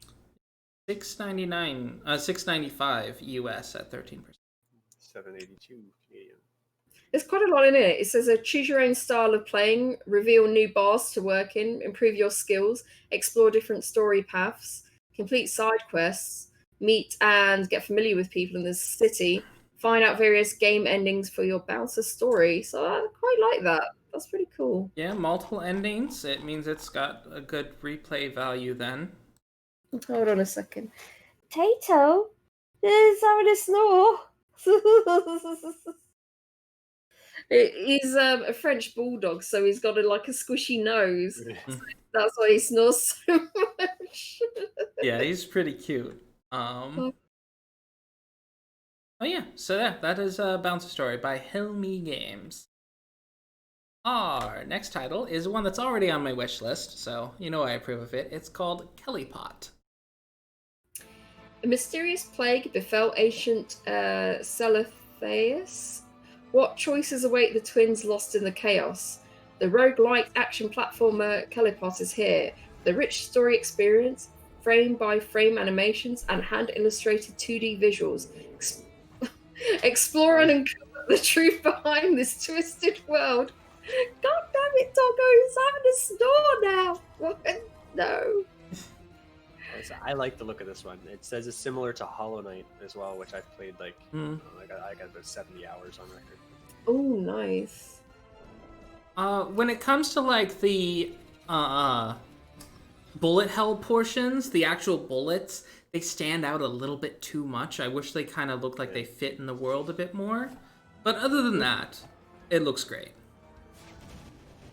It looks very nice. I love the artwork and the fact that they're all cool looking animals as well. I like that. I can't see a mouse. It needs a mousey in there somewhere. Maybe there will be one. Maybe they will. I'm not sure, but yeah, it looks like it could be really fun. I definitely want to check this out. I found a new love for roguelikes, particularly from Time Spinner. That fantastic, great narrative. For a roguelite, it actually had just great storyline. So a lot of roguelites, I feel like not roguelites. Castlevania. But this one also is roguelike, yeah. Yeah. Roguelike. So not quite the same. Yeah. I'm Yeah, mixing like, genres. not every run's going to be the same, changing levels and possible side bosses and different abilities and stuff. I need to play Hades. That's what else I need to do. No. But yeah, this is 20% off at $11.19. Yeah, it's £8.79. $12.39 Canadian. And this was developed by Unlimited Fly Games that I can't find a lot of information on. I think because they're probably a Chinese developer, so I probably need to search their name in Chinese, but I don't know how to do that. Ready. Oh, next title is Hassel 1977. Online top-down action game. Break into the Baltic City and join the Resistance Force Free Breath. Show and prove your skills in PvP shootouts, PvE missions, online drift and street races among other players, rebels, and earn respect among them. Sorry, this is not written quite grammatically quite right for me to read it smoothly. Sorry, it's a bit like what? Oh. Yes, so that's... It almost reminds me of like the Grand Theft Auto games for the older systems when it was top down. Oh, yeah. It looks good. It's just kind of a Cyberpunk. yeah, kind of cyberpunk, kind What did we of. call it before? Neon soaked. Yeah, neon soaked. There's not actually a lot of neon though. I feel like it's just the explosions they do some weird effects with, and then the guns. Yeah. So yeah, there's definitely, they want to imply neon, but they aren't showing There, too yeah. much. It looks very brown. Very brown. There's not a lot, and There's not enough neon in this cyberpunk game. Yeah, there's not. I can't see much evidence of like kind of like a cyberpunk sort of aesthetic or anything. It looks like, you know, like just very brown. I don't know. Yeah, it looks fun though for those who like those top downs kind of like rampage games. This does look pretty fun, and the neat things you can do with the vehicles. Yeah, I don't know, it looks fun.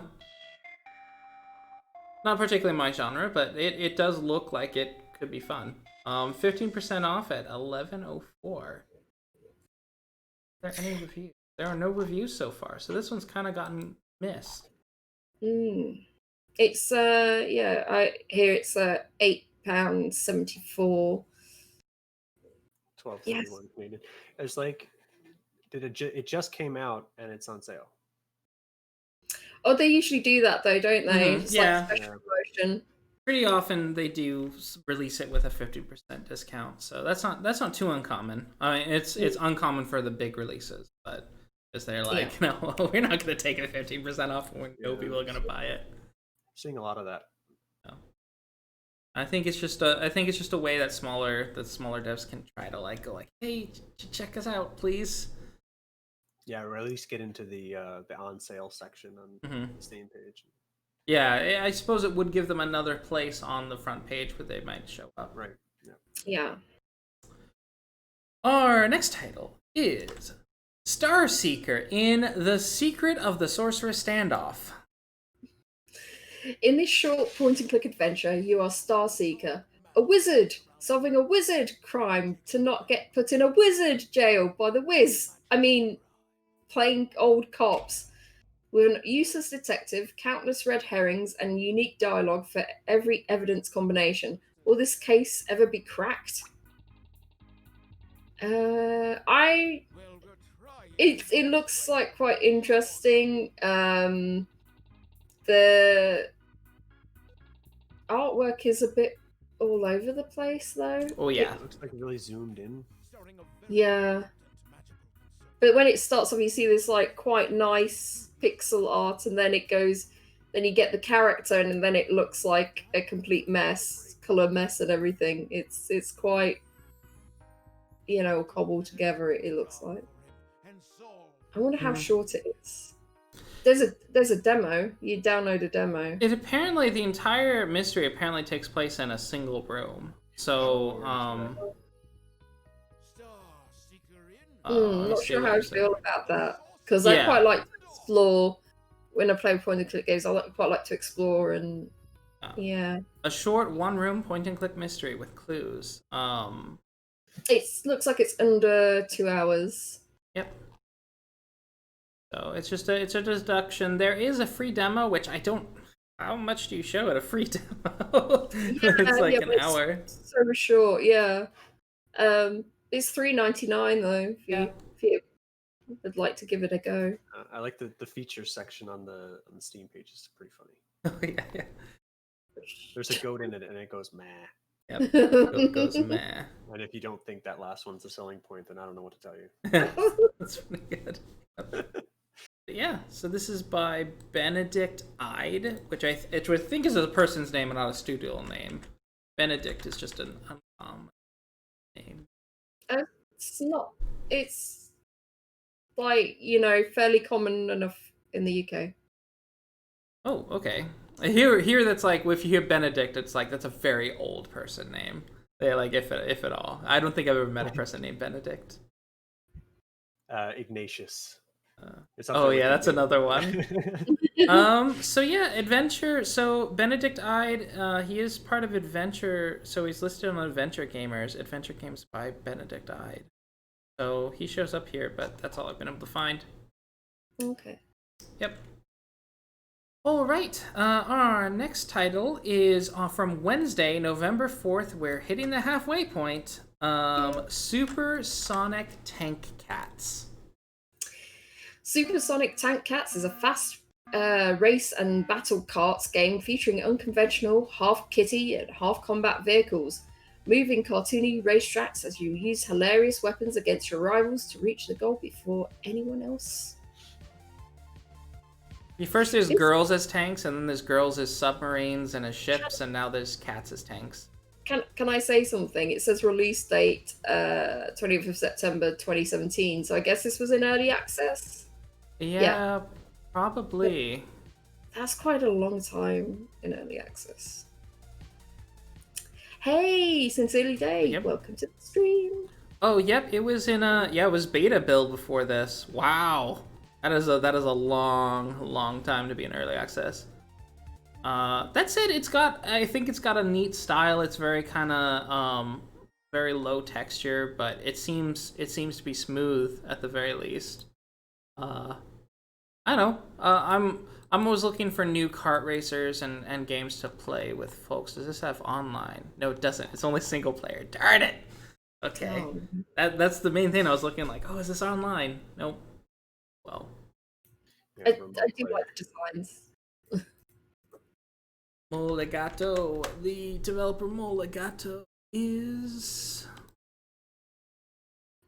I find like an art thing about him. Oh, bingo, Newgrounds. Aha! Molegato's on Newgrounds. Okay, so he's made some really old ones. He's also made games such as Sword of Storms, Plushie Roll, and Chainsaw Cat, which is a cat that is also a chainsaw. I'm seeing a trend here. Oh my god. Cat that is also another thing. Yeah. So, but yeah, 25% off, $7.09. It's £5.24. Just seeing how long it is. People have up to like 5 hours of play on it, so mostly. Okay. Right. The next title is Dude, Where is My Beer? Sorry, it's loading. An old school point and click adventure game about finding a Pilsner in the confusing world of unnecessary craft beers and snobby hipsters. Oh god, this one's going. I ordered a beer. I think this is a cider. Oh my god, it's interesting. Like color use here, color theory is like this greys and reds and periwinkle blue. Interesting. And it's got that like the old LucasArts game UI, where it's got the open, close, give, pick up, look at, talk to, push, all use. So yeah, that's interesting. I'm definitely putting this on my wish list. It It's seems pretty funny. yeah. He's just looking for an old school pilsner. That's There's pretty fun. there's a little tipsy meter at the top. I wonder what that plays in. Let's see. Barometer, our own invention, helps you keep track of your level of inebriation. And remember, drink responsibly. Don't tell me what to do. It looks really charming. It looks like it's probably gonna have a bunch of little jokes and a bunch of little laughs in it. It looks fun. It is only $14.99, but how long is it? It looks like it's under 6 hours. I'm seeing various times on it, so yeah, I'd be curious to. I'd be curious. Someone's put my playtime is 13 hours, but they try to get all the achievements. Oh, okay. So yeah, which is, not. It's not terrible. Yeah, it's not terrible, but usually when I play something, I'm not necessarily trying to achievement hunt. Mm-hmm. You know what I mean? It's like if I just want to play through the story, I want to know how long is it just to play through the story, not to just achievement hunt. Which is so yeah. But yeah, it's not bad. 11.39. I'll probably pick this up eventually. I think when I get through a few more games. Right, yeah. Aruk Zurabian is a developer from wait, where does he say? Nope, he doesn't say. He's just an indie developer. So that's all the information I've been able to find on the developer. He's like, "Hi, welcome to his MySpace page." So, oh, is it really? Yeah, he has a MySpace page. Oh my god. This guy sounds like a really crotchety girl. Like, I just want a pilsner. I'm still on MySpace. Oh my god. Too much change. I'm still cool. I like it. This looks like a fantastic point and click though. So. Yeah, I love the lines under his eyes. Like he's tired, right? He's tired. He just wants a beer. I finished a long day of work. I just want a pilsner. He's had a long life at this point. Yeah. It does. It looks fantastic. Great lampooning. Is that the correct term? Lampooning. Mm-hmm. Yeah, I think lampooning like beer culture. It's funny. Next title. I think Rhodey's gonna like this. Seaside Cafe Story. Cook good food, build a nice cafe, and serve happy customers. Do you have what it takes to build a comfy culinary paradise on a tropical island? Test your skills as a chef and cafe owner in this refreshing light management game. Actually, I'd have to say, not so much. Really? Yeah, this is like a bit like one of those looks like one of those Facebook games, or one of those mobile games, and I'm not sure. Mm-hmm. You know what I mean? It's not exactly what you're looking for, really. It might not be like the hotel store, like the hotel. Exactly. Ones, yeah. Exactly. Yeah. But if you're looking for like a casual management game, this might be for you. I'd probably have to watch someone play this to know if I'm right about it looking more like one of those mobile games or something. Yeah. Mm-hmm. Yeah, no, Sin City Days feels like it's sort of the same thing, because there's just not a lot of depth to it, and you're kind of like on timers. You're just going on timers all the time. There isn't like much else to do. You're just kind of like making sure everything gets out on time and everything, and you've got to wait. There's a lot of waiting. So yeah, it's The game is developed by Studio Namapa, which is based out of Indonesia. Their two devs are their handles are Noom, N-U-M, and WLTR3565. So, those are two developers. Two of the greats. Yep, two of the greats. But yeah, I think this is, looking at their website, this seems to be their first game. It's 10% off right now. It's £4.31. $5.39 US. Ooh, 602 Canadian. Yep. Like they want that 2 cents. That 2 cents, 602. We don't even have pennies anymore. We don't even have 1 cent coins. We need to get rid of the penny in the US. Anyhow. I thought it was going to be a huge change, but I don't even miss them. Yeah, you don't notice it. I own the smallest coins I use are quarters, so I just put all the others into a big can and then just empty it out when. Yeah, they still. I mean, math still runs like this, but you just give them either rounds down or rounds up to the nearest 5 cents. Mm-hmm. Yep, it works. Alrighty, our next title is Gone Golfing. Gone Golfing is a first-person golfing survival horror. Try to finish the course with as few strokes as possible while surviving the horrors lurking at the Cozy Cove mini golf resort. Mini golf. I just saw like one of those golfing mascots like running past. So I don't know if it's kind of like a comedy survival horror or what. Yeah, I always love it when games have this weird combination of genres. So it's like golfing survival horror. It really feels like they put a bunch of genres into a bag on like little piece of paper, shook the bag, and then drew two. It's like okay. Verb is golfing today. Yeah, it looks like it would be really funny in VR. Yeah, Be really good. Like it would play really well with the mini putt. Yeah, I agree. Yeah, completely. It's got that weird brown look to it again, like we see with a few other games we've reviewed tonight. That sepia tone in some like green grass, and then sort of like sepia tone. It's really weird.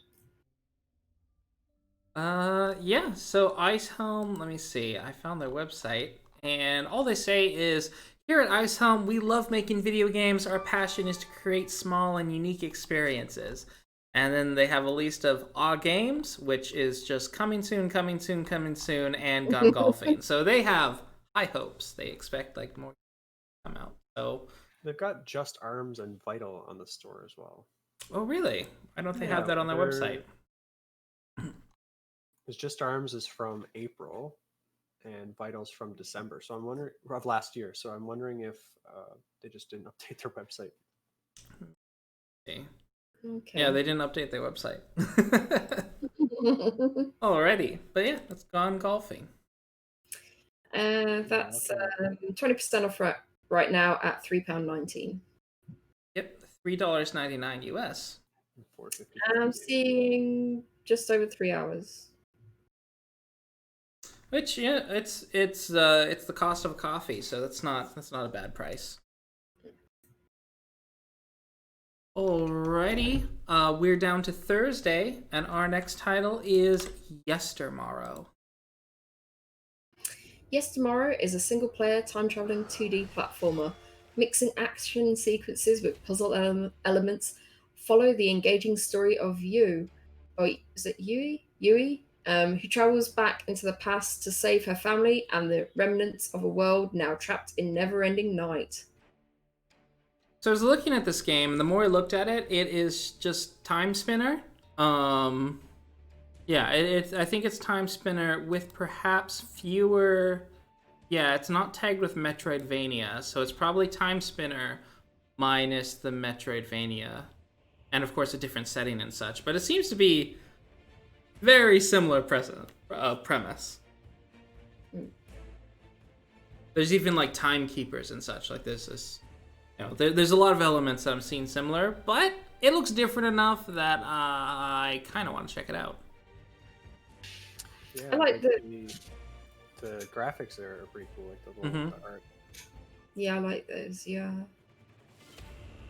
Yeah. I'm surprised there's not more been said about this one. It looks really well polished. Yeah, it does. So I was quite surprised to see that it's only got like 10 reviews so far. They're all positive. It's got a 100% review rate right now. It's really gotta get checked out because this clearly had a lot of work done on it. But yeah, I always get surprised when we do this. Like I find something that I like. I'm like, I don't know why. I don't know why, but something about this speaks to me. Oh, that's going on your wish list, is it? Yeah, I don't know. Yeah, I think I'm putting it on mine. It's on sale now. I mean, I guess I could get it. Yeah, 25% off right now, so that's pretty nice. So it's £11.99 for me. $14.99 US.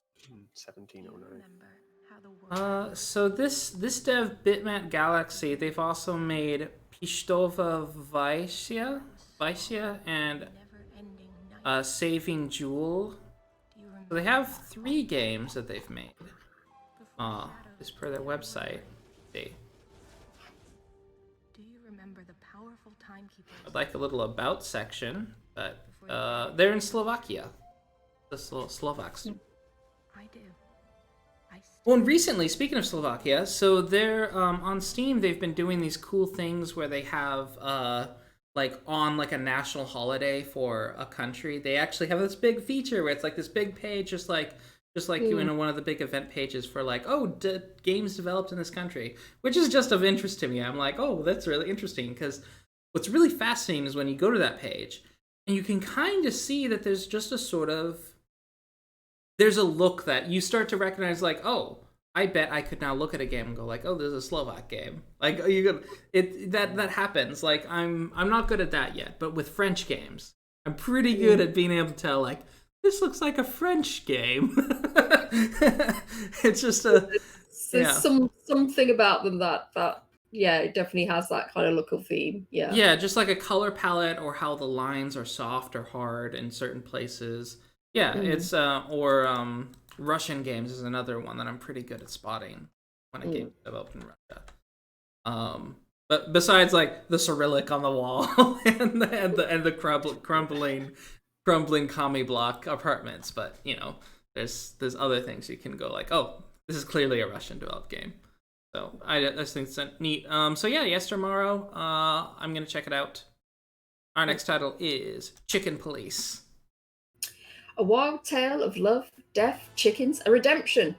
Chicken Police is a buddy cop noir adventure with a carefully crafted world, a gritty story, and lots of absurd humor. The game mixes elements of classic adventure games with visual novel-style storytelling. I saw this spoken about a lot with the point-and-click crowd. Yeah. Roosters and cats, right? Yeah. It looks. That's the binary. It looks very interesting. I kind of like. It's sort of FMV pictures kind of thing. So yeah, it looks pretty cool. It's on my wish list. There's a free demo as well, which is nice. It kind of freaks me out how they have like, it's like they took it out of National Geographic, what the cat and like the animal's head looks like, and it's on a human body. Yeah. Like everything, like you can't tell what's underneath the coat, but it's just human. Yep. It's so funny looking. I love like that it's a noir, and it's just really, it's just really funny looking. I like it a lot. Great. Just the old ones had enough. I see. So it's like about 8 hours-ish, I think. There's a lot of different times on here right now because a lot of people haven't finished playing it, but it's about. It looks about it's 7 or 8 hours.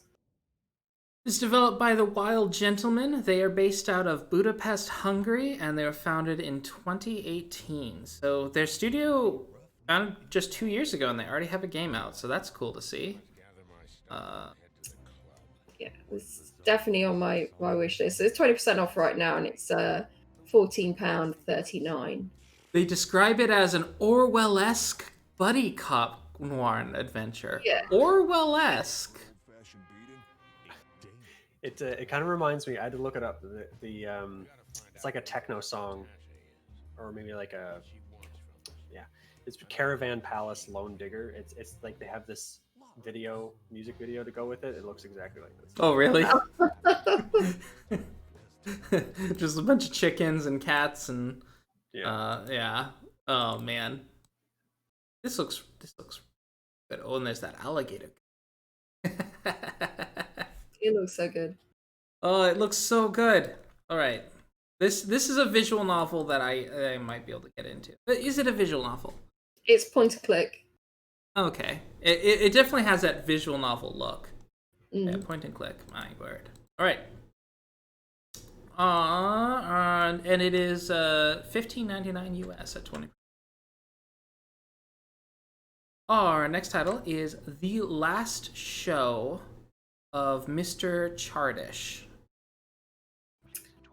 Let's the show begin. The Last Show of Mr. Chardish, Act 1, is a prologue of The Last Show of Mr. Chardish, full game. Sorry, have I gone to the wrong one? I think. Yeah, I think you went to the prologue one. Oh yeah. Oh, maybe not. Damn it. Sorry, excuse me. Well, there is a prologue. Mhm. Okay. Decades have passed, and the actress Ella returns to the abandoned theatre to uncover a preserved collection of extraordinary performances. Explore a variety of magical, hand-painted worlds as you collect the lost pieces of the past. This looks quite neat. It's a low poly 3D art style, but it's really soft. Like, it doesn't have hard edges, so I don't know what they did to give this very unique look. And then the graphics are different depending on where you are. So it's got high realistic. I think it's high realistic in present time, and then in the past it's like the low realistic. They have multiple art styles. That's very clever. It's kind of cute, yeah. Mm. I like Yeah. how they released the game. I'm just looking at it now. Like, I like how they released the game as a prologue, free to play first, and it's just like 2 months later they actually released the full game. Yep, get in. People interested in it. I like how some of the old world. It looks like RuneScape actually. It looks like RuneScape. Really colorful. RuneScape is the measure that we need to measure all games against. Yeah. It's. RuneScape's really come into its prime now that we have phones. Mm-hmm.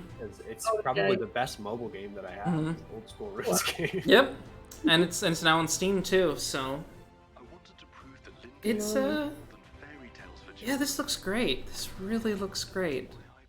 It looks really interesting, and there's a lot of exploration, and yeah,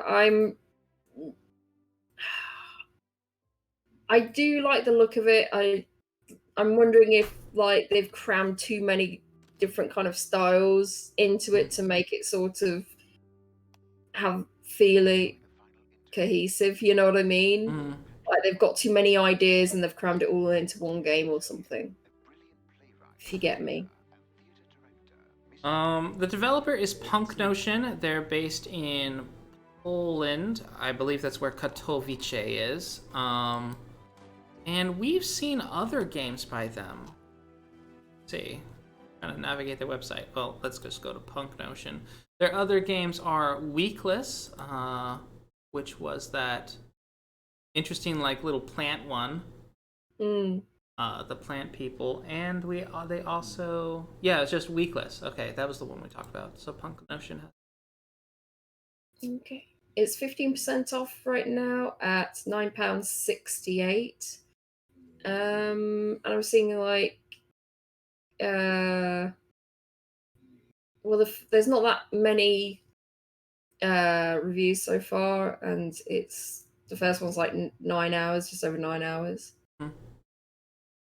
Okay, that's pretty fair for it's $12.74, 15% off US.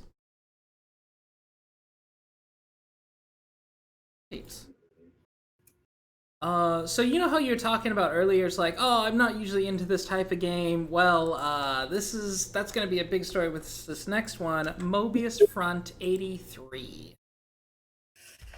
Defend America from an alternative universe. America using state-of-the-art 1980s military hardware in this intricate tactical turn-based strategy game. So it's America versus Mustache Universe America, basically. So Mega America. yeah, yeah. So there's the alternate time. So These tanks need more cats. yeah. So this is Zachtronics, and I was reading through reviews. There's actually a lot of negative reviews for this one. It is now mostly positive at 70%. It was mixed when I first saw it. Okay. And a lot of it is that this is a pretty big departure from Zachtronics' other games. It's very different. It's this sort of tactical stuff. The tactics is very difficult. You have to very carefully consider each of your moves. And it's unfair. It's on purpose. It's unfair at the in various points. I think that's really bad. They wanted a kind of specific Zachtronic game, and he's just he's made a different kind of game, and they don't like it because they wanted a Zachtronic game. I think that's really bad because surely that's surely he wanted to make a particular kind of game, and if it's not your kind of genre, don't blame the dev for that. Yeah. So I definitely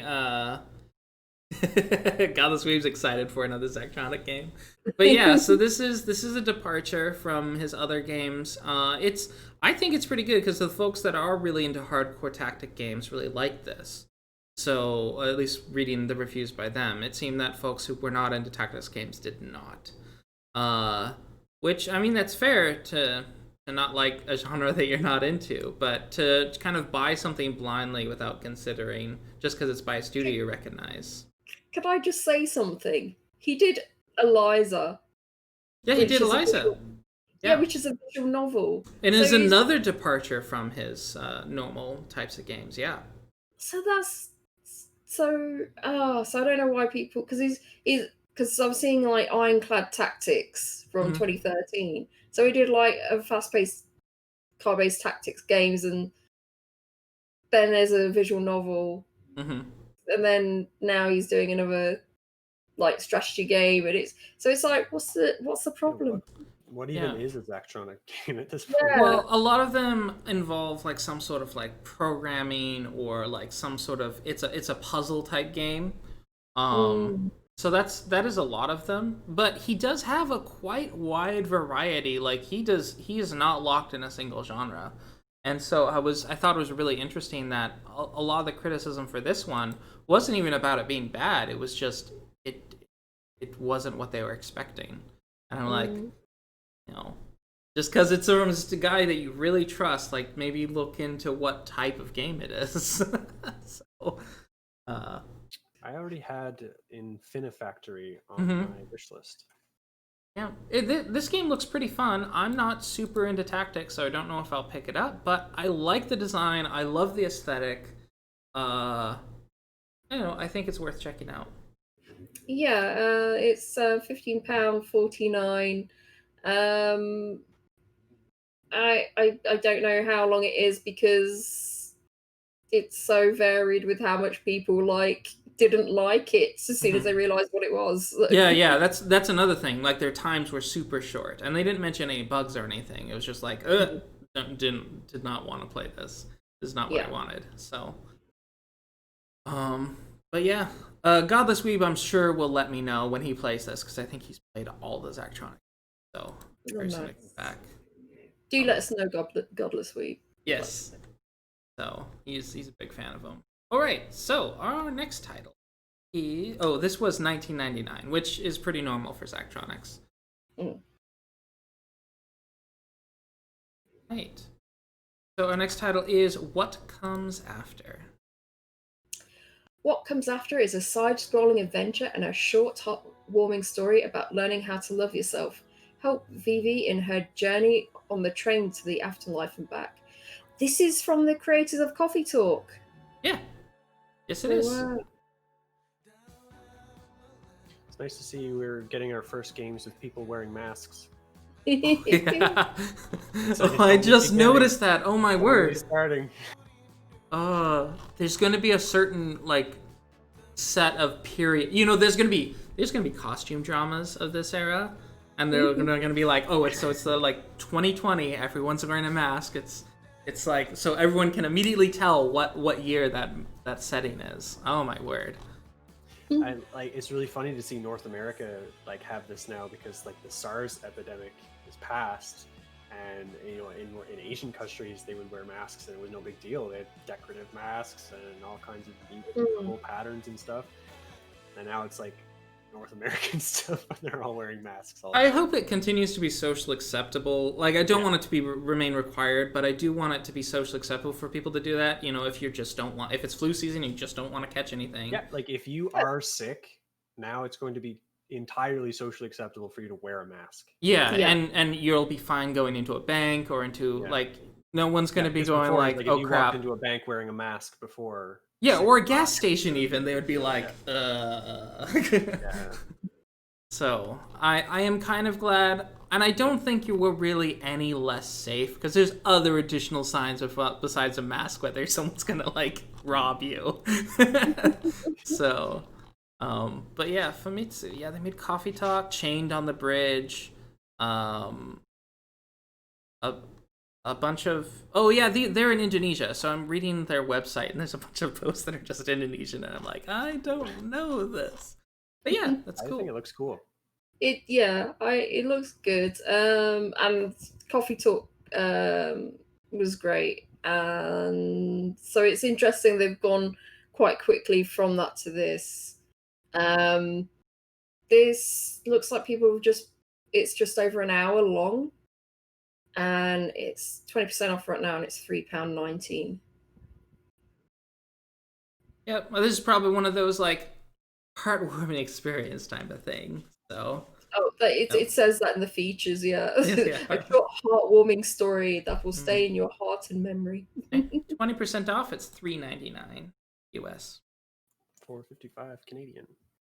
Right? It does seem a little bit too expensive for an hour. Yeah. Yeah, I think if you play Coffee Talk or something, I think, you know, it's kind of like, oh yeah, you know, you trust the devs and that, you know, you're going to have a good time playing it. And Sincerely Day, who did play Coffee Talk, she says, yeah, I already want this. So yeah, this is something that... And a game that's short too, like you could play that entire game by watching someone Twitch stream it. Mm-hmm. Yep. All right, awesome. We're glad to help. Sincerely. Our next title is Superliminal. Perception is reality. In this mind-bending first-person puzzler, you escape a surreal dream world through solving impossible puzzles using the ambiguity of depth and perception and perspective. Sorry. I like this. I liked Portal 2. Like Portal 2 as well. My favorite review under here is that, like, dude, you really should not play this while high. Like, that was one of the reviews. And it's just like, yeah, I imagine if you were mentally in an altered state, this game would really mess with you.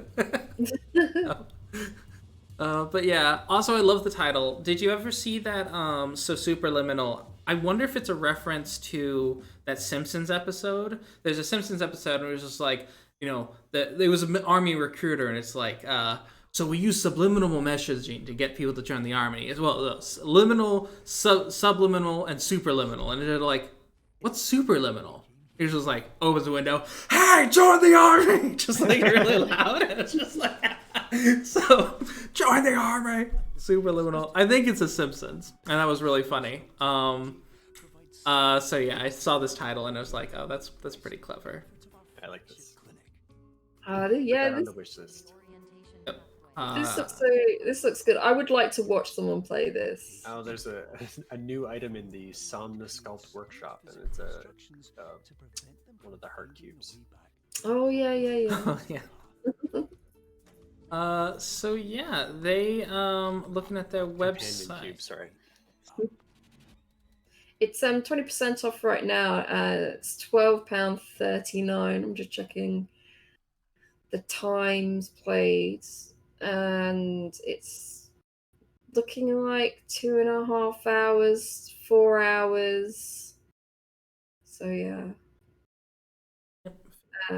4 to 5 hours you're looking at.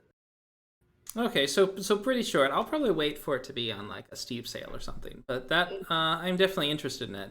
It is developed by Pillow Castle Games, which are based out of my home area of Seattle, Washington. And yeah, so they're just this is really cool. Yep. Okay. Their inspiration includes Paprika, Eternal Sunshine of the Spotless Mind, and Inception. That's like the who's who of psychological tomfoolery. All right. Yeah. Our next title is Notebook Artillery. The classic game of artillery with beautiful hand-drawn art. Play solo with target practice or play against a friend in versus mode. This is, of course, by Austin Ivan Smith Games. Who he was... Let's see.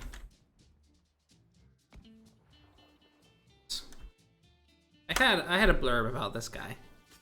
Pay no heed to me. I had it. It's like interesting, but I don't know. I'm not sure how much play you'd actually get out of it, because this is such a well-known genre. You know what I mean? It's like it's maybe overdone. Yep. Maybe there's not brought anything new to it. So yeah. Mostly, I think it's just aesthetic and that it works on modern computers, because I think he's basing this off of the old Mac, the original Mac version. Yeah. Macintosh. Yep. Artillery. So yeah, it's 40% off at $2.99. It's normally $4.99 US. Yeah, £2.39. And it does have shared screen multiplayer. I thought you said it was higher in US dollars, and I was like, what? Yeah, you're like, what? No, he just really likes Canadians. I have found some games that had like weird regional pricing. I was just like, what? Why is it cheap? Why is it cheaper there? So, or like all the time between UK and US. Oh yeah, anyway, the UK often gets screwed. Next game. Oh right, our next title is Exit Limbo Opening. Exit Limbo Opening is the first chapter of a neo-retro side-scrolling beat-em-up with the adventure elements, elaborated fighting mechanics, memorable enemies, and a truly unique setting and visual art style. Unique visual art style is a way to describe it.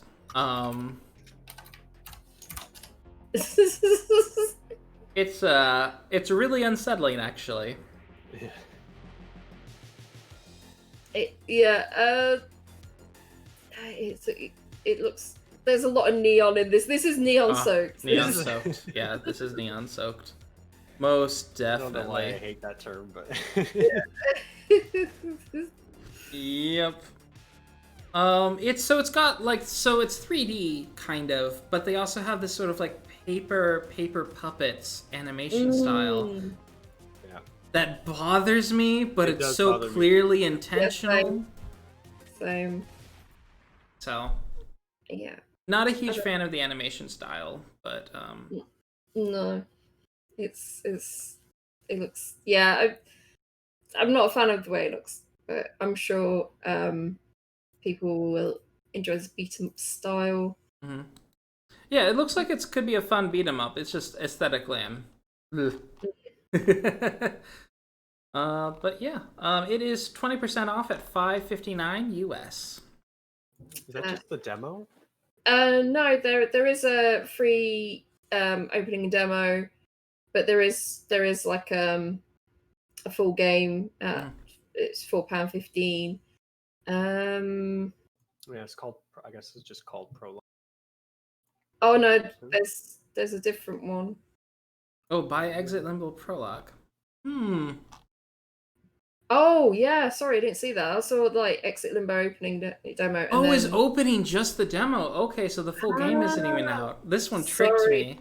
Oh, right. Yeah, same. Sorry, Right. people. Yeah, so if you want a prologue, that's available for £4.15. Yeah, it seemed kind of cheap for what looks like a lot of work. Yeah, especially the 3D environments. That's pretty expensive. Alrighty, our next title is Hordes of Glory.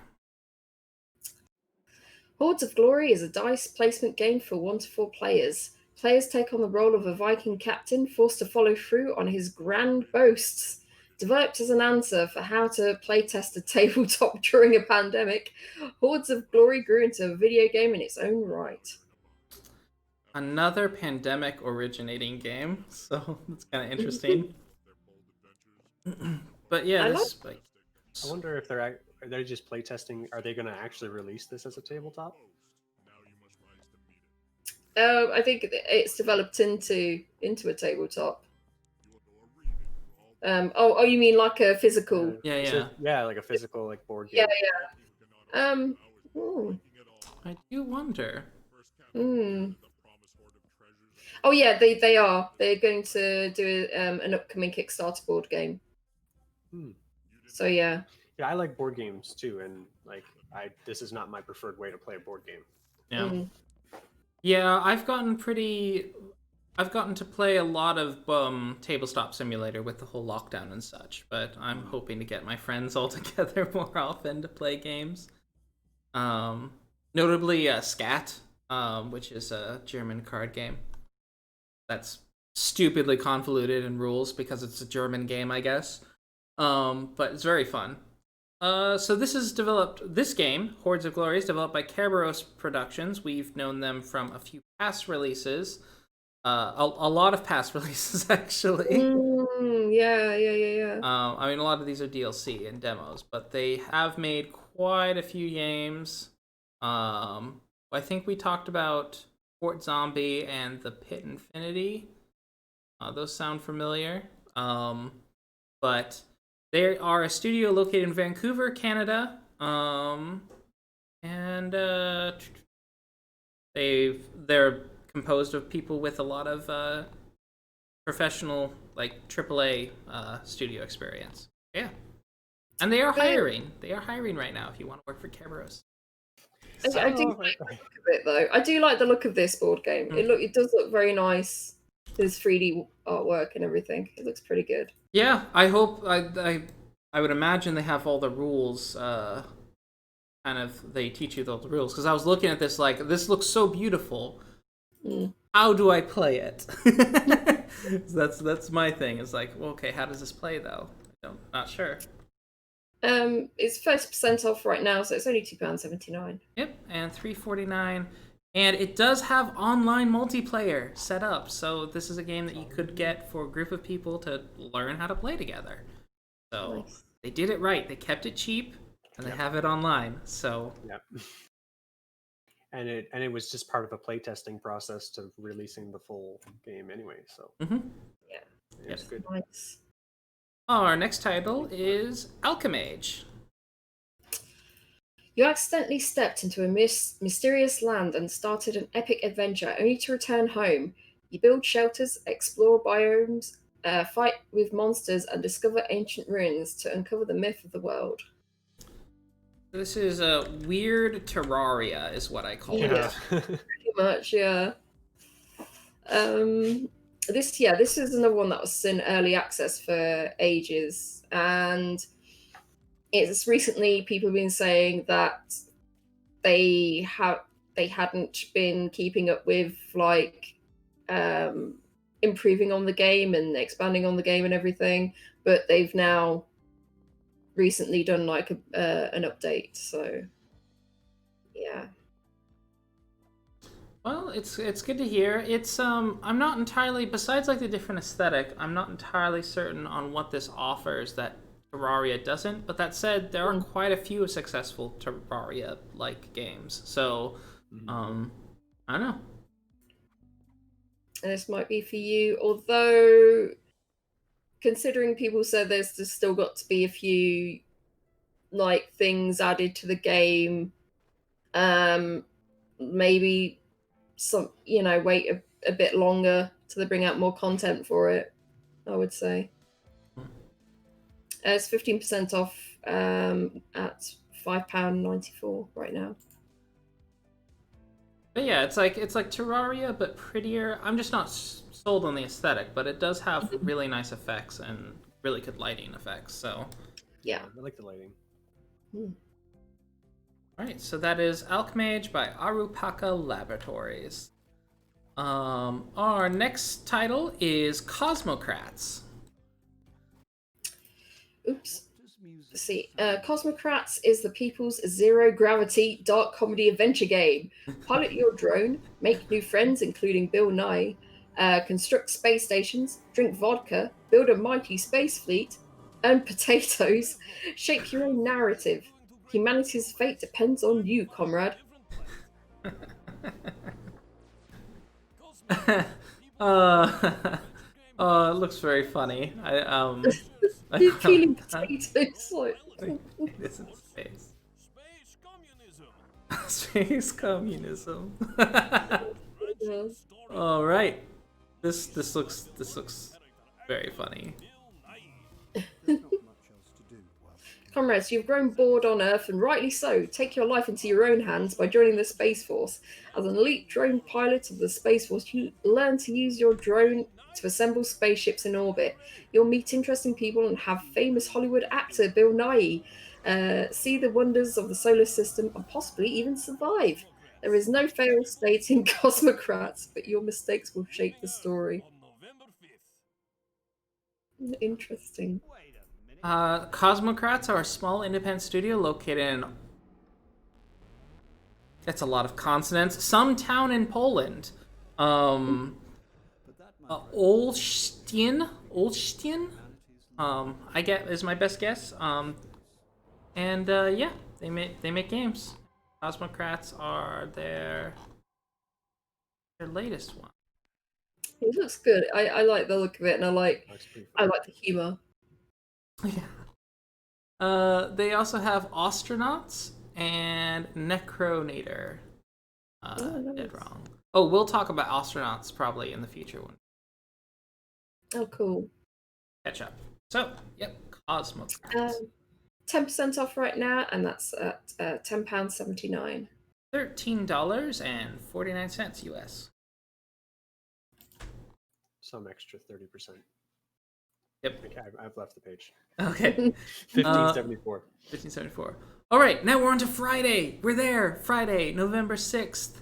Znew Adventure. Znew? I guess? We'll go with that. Zniv? Znew Adventure is a hand-drawn point-and-click adventure game with a strong 90s vibe and cartoon animations. Players New, a yellow female dinosaur who is on a mission to find the ultimate gift for her mother's hatch day. A yellow female dinosaur. Specifically. It looks really cute. It's got that that Monkey Island? Yeah. No. But it's a point and click kind of in the vein of. It seems to be in the vein of Monkey Island. Yeah, I'm not too keen on the artwork though. Oh really? Yeah, no, I'm not. I can't remember the name of the show that it's coming from. From the 90s. Oh. Yeah. But looking through the screenshots, it doesn't look that great. We're going back into like my childhood memory, it's not Doug, but it came on like around Rocko's Modern Life. Not that Garfield. Kind of. Well, it no, does kind of have a Garfield, but it kind of. Oh, okay. It does have the Garfield eyes. Yeah, Garfield. It's £6.19, Mm-hmm. and I'm seeing about 3 to 4 hours, maybe under 3 hours, something like that. $8.99 US. 10.19 Canadian. More than 5 minutes of cartoon cutscenes. There you Hey. go. Next title is Forgetful Loop by Big Handinski. Forgetful Loop is a time-based worker placement puzzle game where you need to weigh up which nodes are more important at a given moment to get close to the core, close to the finish line. Oh, it's not Big Handinski, it's Big Hand in Sky. Oh. I found their itch.io profile and was like, oh, that makes sense. So yeah, this is a stress simulator basically. So they give you a list of your jobs they have to accomplish, and you have to accomplish those while at the same time you have to adjust the valves to make sure everything's correct. And it gets more and more stressful as you go. And there's an overarching narrative and story. Okay. I can't really knock any of those things. Yeah, this is not a game I'm gonna check out though, because I do not like stress simulators. No, same. But I know some people who are like, this is their crack. So yeah, and to those people I say, have fun. Yep. Oh dear. But yeah, 10% off at £7.46. Yep. 10% off on $9.89 US. And 11.24 Canadian. All these weird numbers. Yeah, there's almost 1, 2, 3, 4. Our next title is Shiro. And specifically just the one that's Shiro. Shiro. Shiro is an adventure platformer in which you have to find your missing sister. So I like the mechanics of it, but I don't like how you go to the kanji and then you disappear. I don't like that look. Like, I feel like the character should still be visible when you're selecting where you're going, but... I just saw the bit where they're firing cannons on an airship, and the background isn't as good as when they're doing the platforming. Oh, yeah. At all. It looks like very bare bones kind of background. It doesn't look that great. Sorry. Yeah. It's 15% off right now at £3.39. I'm just seeing how long it is, although I'm not sure if people have played through it enough, considering it's only just been released. I love a good wall jumping game though. So satisfying. They've done a lot of itch.io games. My word. The Game Dynasty is the dev. They have a ton of games on itch.io. So yeah, this is their latest one. You know what? It looks quite serviceable. Besides some aesthetic choices I wouldn't have made. I don't know. It looks like it is a fun action platformer. Reminds me of the old Prince of Persia games. Yeah, no, I get that. Yeah. Someone said that there's a lot of like there's a lot of things wrong with it, and it needs a little bit more polished, and it's also disappointingly short. Oh. So, and there's no like final boss fights. So you do get a boss. Yeah, it's like doesn't end satisfactory, and they've got like an hour 20 minutes on it. Oh, that's really short. Yeah, short for me. Yeah, and that's like it's £3.39 or $3.99 full price, and that's not great. It's 15% off. US it's $14.24. I mean $4.24. So maybe get it in a sale if you're looking for something short and sweet. Yeah. Yep. Yeah, this looks like something that you could like, especially if you're streaming or something, just a short little bite-sized thing to do. Our next title is Mech Blaze. An inferno roars over a destroyed secret military base. Then, from the flaming rubble, an invincible super robot is reborn. Mechs born of advanced science and modern weaponry, battle in heavyweight run and gun mech shooter. I like kind of the old fashioned aesthetic it's got, but at the same time they like that giant robot they had that looks like a city. That was pretty impressive looking. Just some of the animations I don't really like, especially when it's running. It's gliding across like the surfaces. It looks a bit odd. Yeah, Doesn't look quite right. I don't know. Yeah, it's kind of it's a run and gun game. Again, not a genre I'm particularly into, but I think this is a decent example of it, at least from how it looks. What do the reviews say?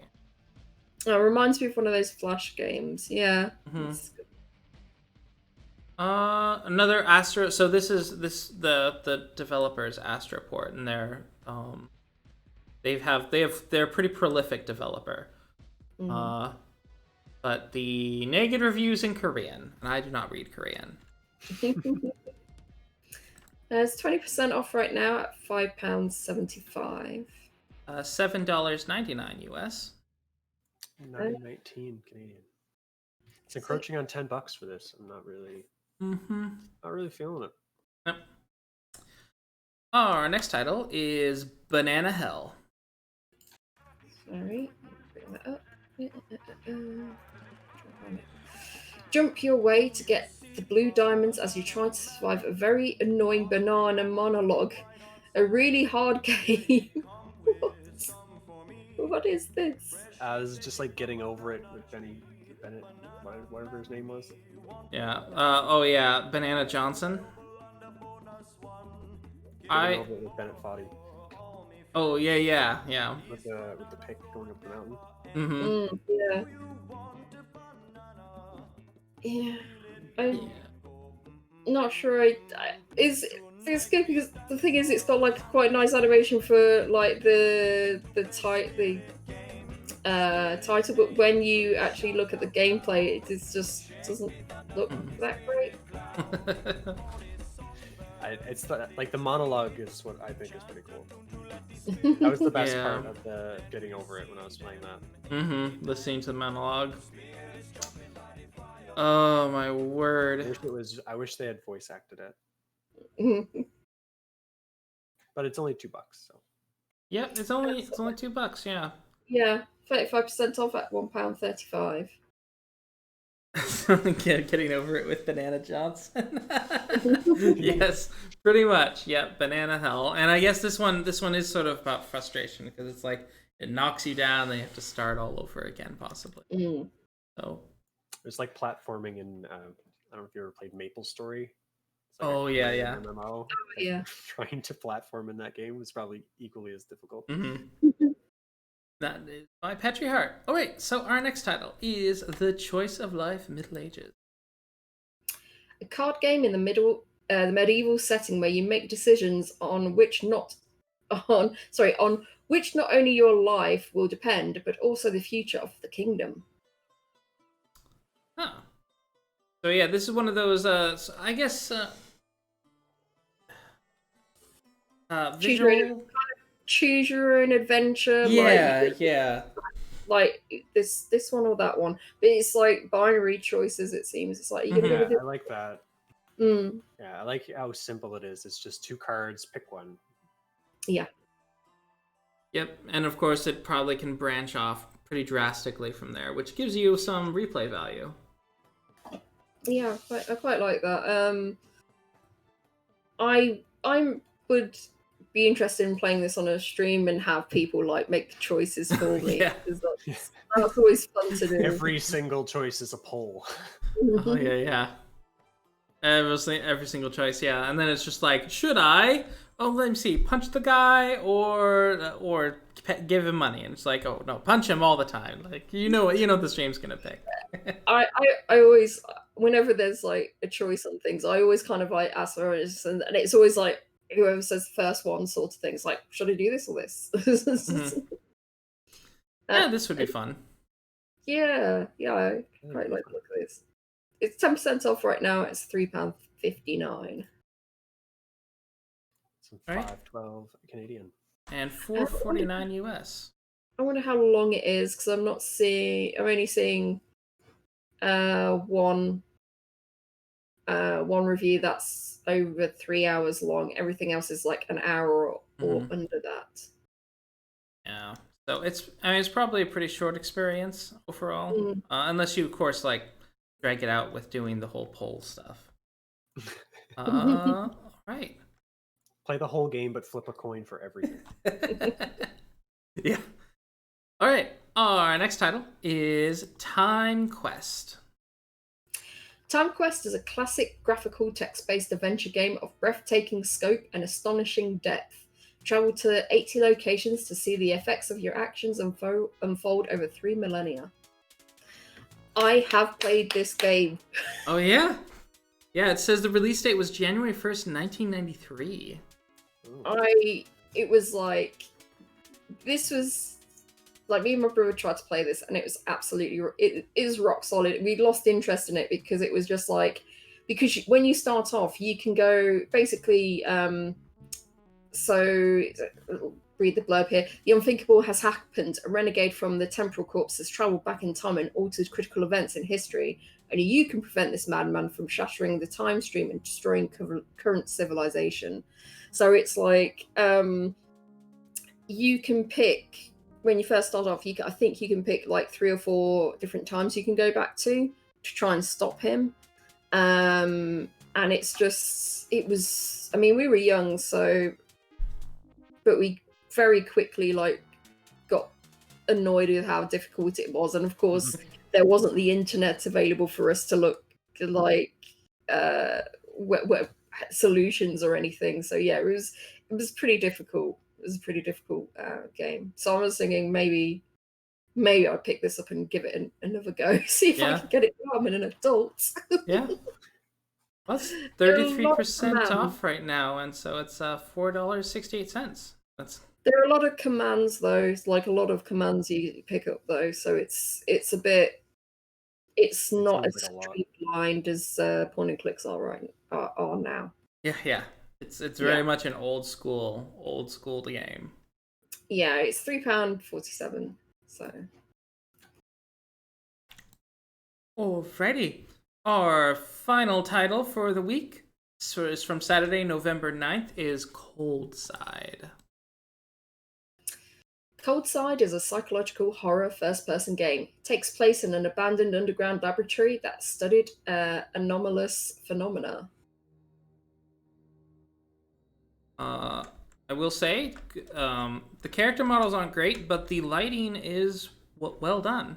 The lighting and textures. Yeah, atmospheric for sure. It's on CryEngine. Okay, I'm not surprised. They do seem to be avoiding showing what the monster is, which is a good idea. I was kind of like it's a horror game. If you show the monster, that messes with like the point. The second video has the monster in it. Oh, the second video has the monster. Okay. It looks quite nice, and it's at 80% positive right now with 30 reviews already. So yeah, the monster looks kind of weird though. It's got those like red lights all over it, and yeah, I'm not sure. Someone who's big into horror, I think you have to let us know how this is. Yeah. I guess it depends how good the story is at presenting it, and how many monsters are. Maybe is that the only one? Yeah. No, it's definitely not the only one. There's some other monsters. Okie doke. Neat. Yeah, it actually does look pretty good. Besides, like there's certain like notably character art is pretty hokey, but environment art is really good. I really like the environment art. Yeah, it looks pretty good. It looks quite like really well polished. but yeah, 15% off at £4.92. So it's not that long. It looks about just under 4 hours. Yep, $6.79 US. $7.64 Canadian. Right. So not bad. So now the big question that we have after all of this is, what is the best game of the week for you? Let me go check my wish list. Yeah. Huh.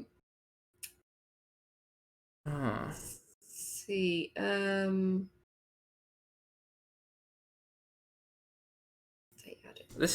were a lot of games, so it's actually kind of hard to pick one. Man, there was a lot of games we went through. Yep. So I'm gonna say,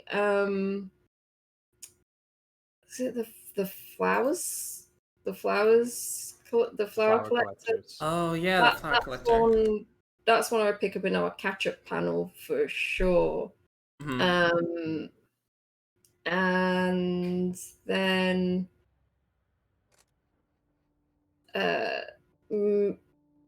Dude, Where's My Beer and Chicken Police. Dude, Where's My Beer? Yeah, those are all fantastic choices. I added, I think, 8 or 9 here, but Superliminal seemed like the most interesting, or at least of the group that I picked to put on my wish list. Mm-hmm. That was the one with that weird perspective portal kind of game.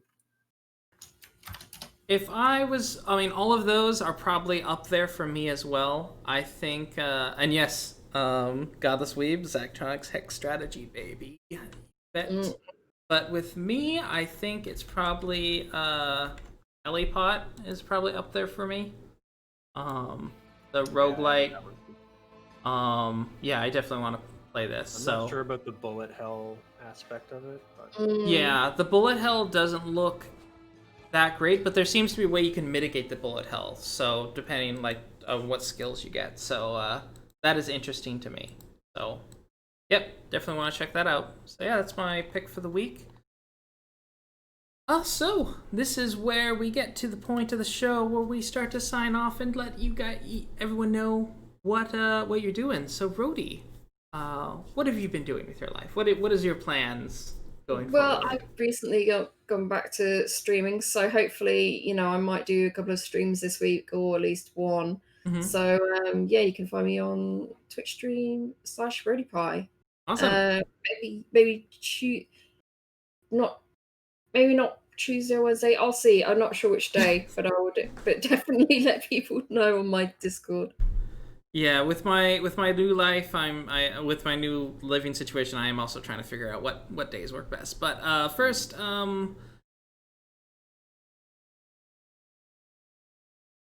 Top Gun Bunny. I was gonna try to mix Atom Bomb and Top Gun Bunny for some reason. A Top Atom Bomb. A Top Atom Bomb. I was just like, wait, that's not wrong. Top Atom Bomb Bunny. I'm 3/4 of the way through a programming degree, so maybe we'll see me, programming some video games in the future. But yeah, I know no real time for streaming right now. Sadly, I do get to play some video games here and there, and I've taken a pretty good chunk of today to come out and look at these new games with you guys. So yeah, it's really awesome that you did. I really do appreciate the invite. We love having you on. It's always a good time having you on. There was an absurd number of games this week, though. Oh my gosh! Yeah. When you sent me the list, I was like, I told my wife, was like, "How long are you gonna be?" I'm like, "Give me 3, maybe 4 hours." Well, we're just under 3 if we get out of here real quick. So I'm just gonna let you guys know I do stream every now and then. I'm gonna try to do at least one stream a week, but I don't know what day that specifically is gonna be yet. But also we'll be back next week. Radio Tom has confirmed that he's going to be able to co-host for next week, so we'll have him on. So look forward to that.